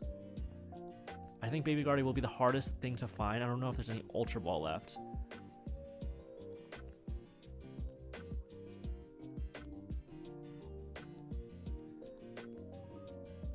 I guess Station could also take a knockout, but definitely less ideal. You want to be able to do it with Reversal Energy this turn. We see the Boss's Orders, okay. So just needs the Guardy now. Can make the play with Station, but not as good. Super Rod collapsed. No, not quite there, not quite yet. You do have 1 more refinement to go. And you can't Mew this turn because you don't have any switch out. Oh, there's only 7 energy in the discard. So you would need, even if you wanted to take the knockoutization, you would need 1 more energy in the discard. Because you can retreat with Cresselia. Okay, we see Refinement, discard 2 Fog Crystal. I believe Greninja already concealed this turn, right? Yeah, Greninja already concealed, so there will be no knockout onto that Gardevoir EX this turn. There's no Baby Guardy, which you would need to activate the Reversal Energy, and there's not enough energy. Actually, only 6 Psychics, I believe. Yeah, 6 Psychics, not enough for Zacian either. So you just have to knock out Ralts, I guess?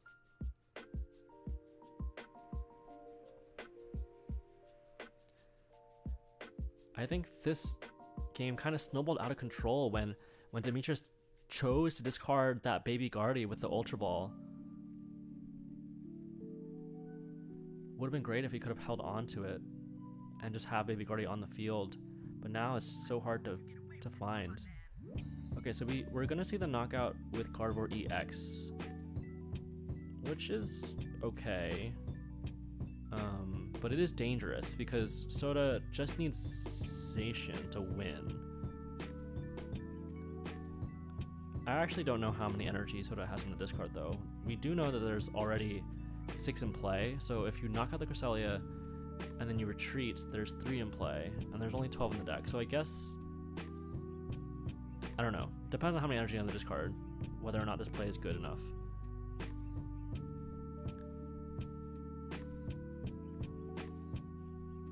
So Demetrius putting 60 on the Gardevoir means you're down to only 250 health. So 7 energies should do it. 7 energies would be 210 plus 60, 270. And there's 4 energy in the discard now.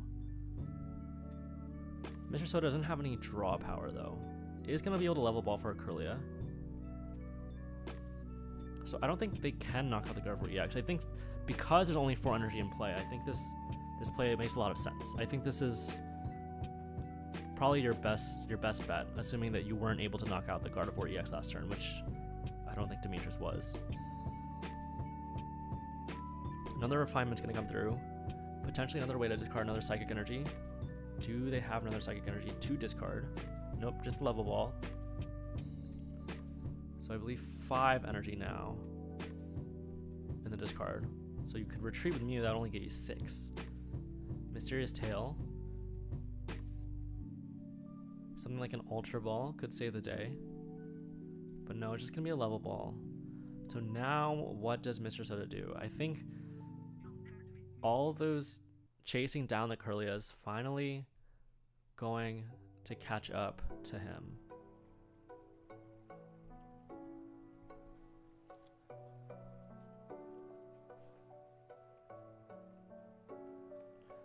The best thing that Soda can do is set up for a boss knockout next turn, I believe. This Gardevoir EX probably has to stay around.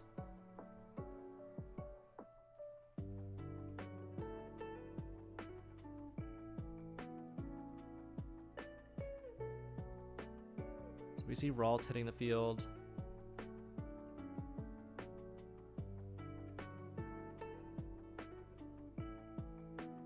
I guess Mr. Soda would have really liked to take the knockout this turn, but probably doesn't have it, right? So I guess you just play for trying to boss knock out this Gardevoir EX next turn and hope that your opponent doesn't have collapse, but as we, the viewer, knows, there is a collapsed in play, or in the hand, for Demetrius. Only 5 energy. Oh, 5 energy now. He was able to discard 1 extra, I believe.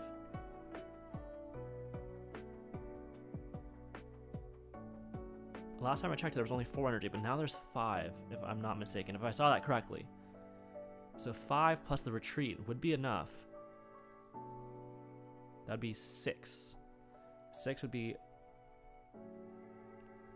No, not quite enough, right? I mean, it'd have to be 7. It's 1 short. But you can still do it, and that would let you potentially Cresselia next turn for a knockout, for game. 6 is 240 plus 60, sorry, 180 plus 60, 240 plus the 60 that's already on there. So it's going to be 10 short if they go for the full 6.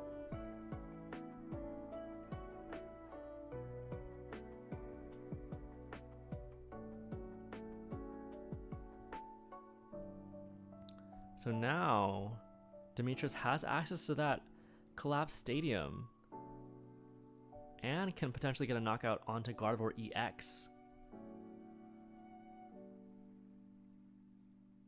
Okay, we do see collapse, we do see Ultra Ball. You should not bench a Zacian V, you should just probably bench the Mew.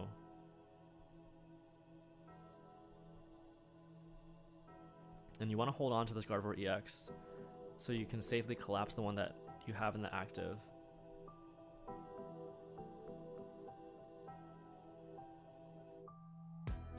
Okay, we see the baby Guardy now.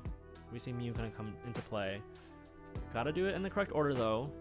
You can't collapse yet until you start Psychic Embracing onto your Kirlia that will become a baby Guardy.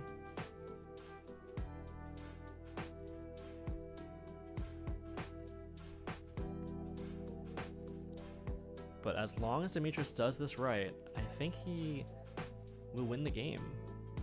As long as he doesn't deck himself out or anything like that.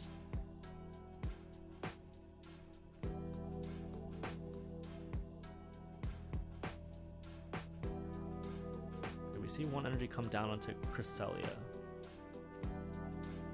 which I don't know if I agree with. I think you should just boss knock out the Gardevoir EX. Because that way, your opponent cannot just retreat into Gardevoir EX, and then now that you're spreading the energy, you can't get through a Gardevoir EX unless you boss around it. So if they have Iono and they attack you Gardevoir EX, what is your option after that? I guess you're just spreading enough damage that Cresselia will take a knockout onto the Ralts and the Mew. Okay, so but the Mew gets thrown away from the collapsed, and now this Ralts can evolve.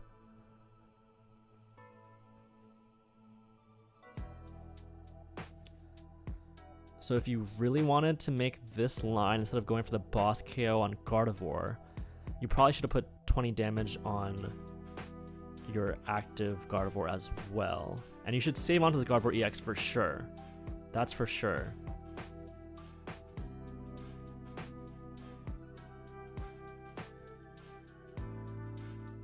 Unless, I guess you could discard the Gardevoir EX and then super rot it back in the deck, so like you would get Iono'd into it.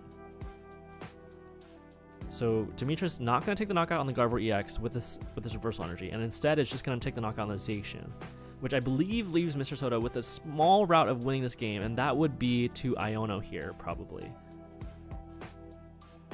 Iono and evolve this Ralts so that your opponent doesn't have boss. Because if you don't have all the Ralts, it will get knocked out anyways from Moonglow Reverse.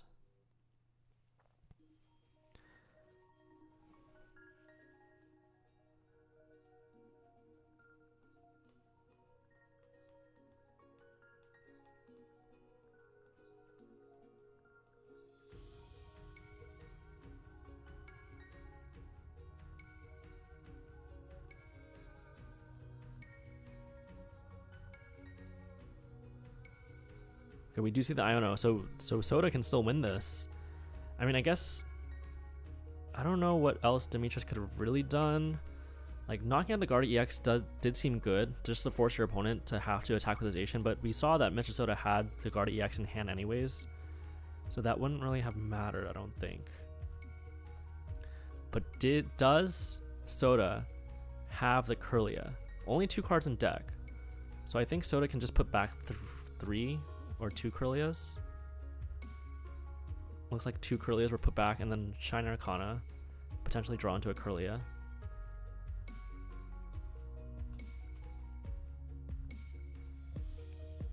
Oh, Shine Arcana already happened. Okay, so it's just GG then, right? We see the boss's orders. Oh, actually, it wasn't GG until the boss's orders came through. No, you still have to retreat somehow. So, but it should be like close to guaranteed because of how many draws you have. Okay, so we do see the Shining Arcana come through. No energies. Gonna have to see Refinement now, but Super Rod probably first to get concealed cards targets, maybe. Gardevoir EX is a good target because if you get Gardevoir EX, you win. So you put Gardevoir EX back for sure. Whereas if you put in 3 Psychic, we can Refinement into Psychic and then hit 2 more Psychics, which would be... Oh, I guess that'd be fine as well. You can just retreat with the Psychic. Okay, cool. So Demetrius is going to take it home after a really close game, back and forth. Mr. Soda having a huge lead, and I thought Demetrius was going to come back with a knockout on Gardevoir EX, but No need. Just knock out all the Kirlias and go into Iono and is able to close it out that way. Demetrius so far behind from the beginning that Zacian getting knocked out immediately. 4 to 6 prizes, but slowly but surely with those Ionos is able to take it all home. Congratulations to Demetrius for winning that Gardevoir, and that does mean Demetrius Eaton is your champion for Late Night EU. I don't know about you, but I'm a little bit surprised to see 2 Gardy up in the finals together, but I guess it is a strong deck, especially when there's no time limit in that top cut. You can play out all 3 of your games. You don't have to worry about tying and whatnot, especially in best of 1 in Swiss. You don't really tie either. So I think given that could definitely be strong, and we see like that Tord Reklev style list with the 2 Reversal Energy and Lumineon V taking hold and winning over that straight Gardevoir without the Mirage Step and the 12 Psychic. Very exciting game. Thank you for joining me. Thank you for having me. We will be back shortly, though, for Late Night EST. I believe it's already started, the NA Late Night series. So we will be, I believe they're on round 1 already. They already finished round 1. So if you want to late sign up for that, or if you're already playing, hopefully you make it to Top Cut and we can stream you. Definitely join us 7 p.m. EST on Wednesdays now. And I'll be back in a couple hours after they do their phase 1 and phase 2. So probably in 8 or 9 hours in a little bit. Thanks for joining me, chat. Have any questions, feel free to drop them in chat. And I'm super excited to be back. Super excited to stream for you all. An exciting match, an exciting Gardevoir. Okay, that'll be all from me. But see you in just a little bit. See you in a couple hours for that late night. I'll put out a tweet later when it's ready to air. Bye, chat.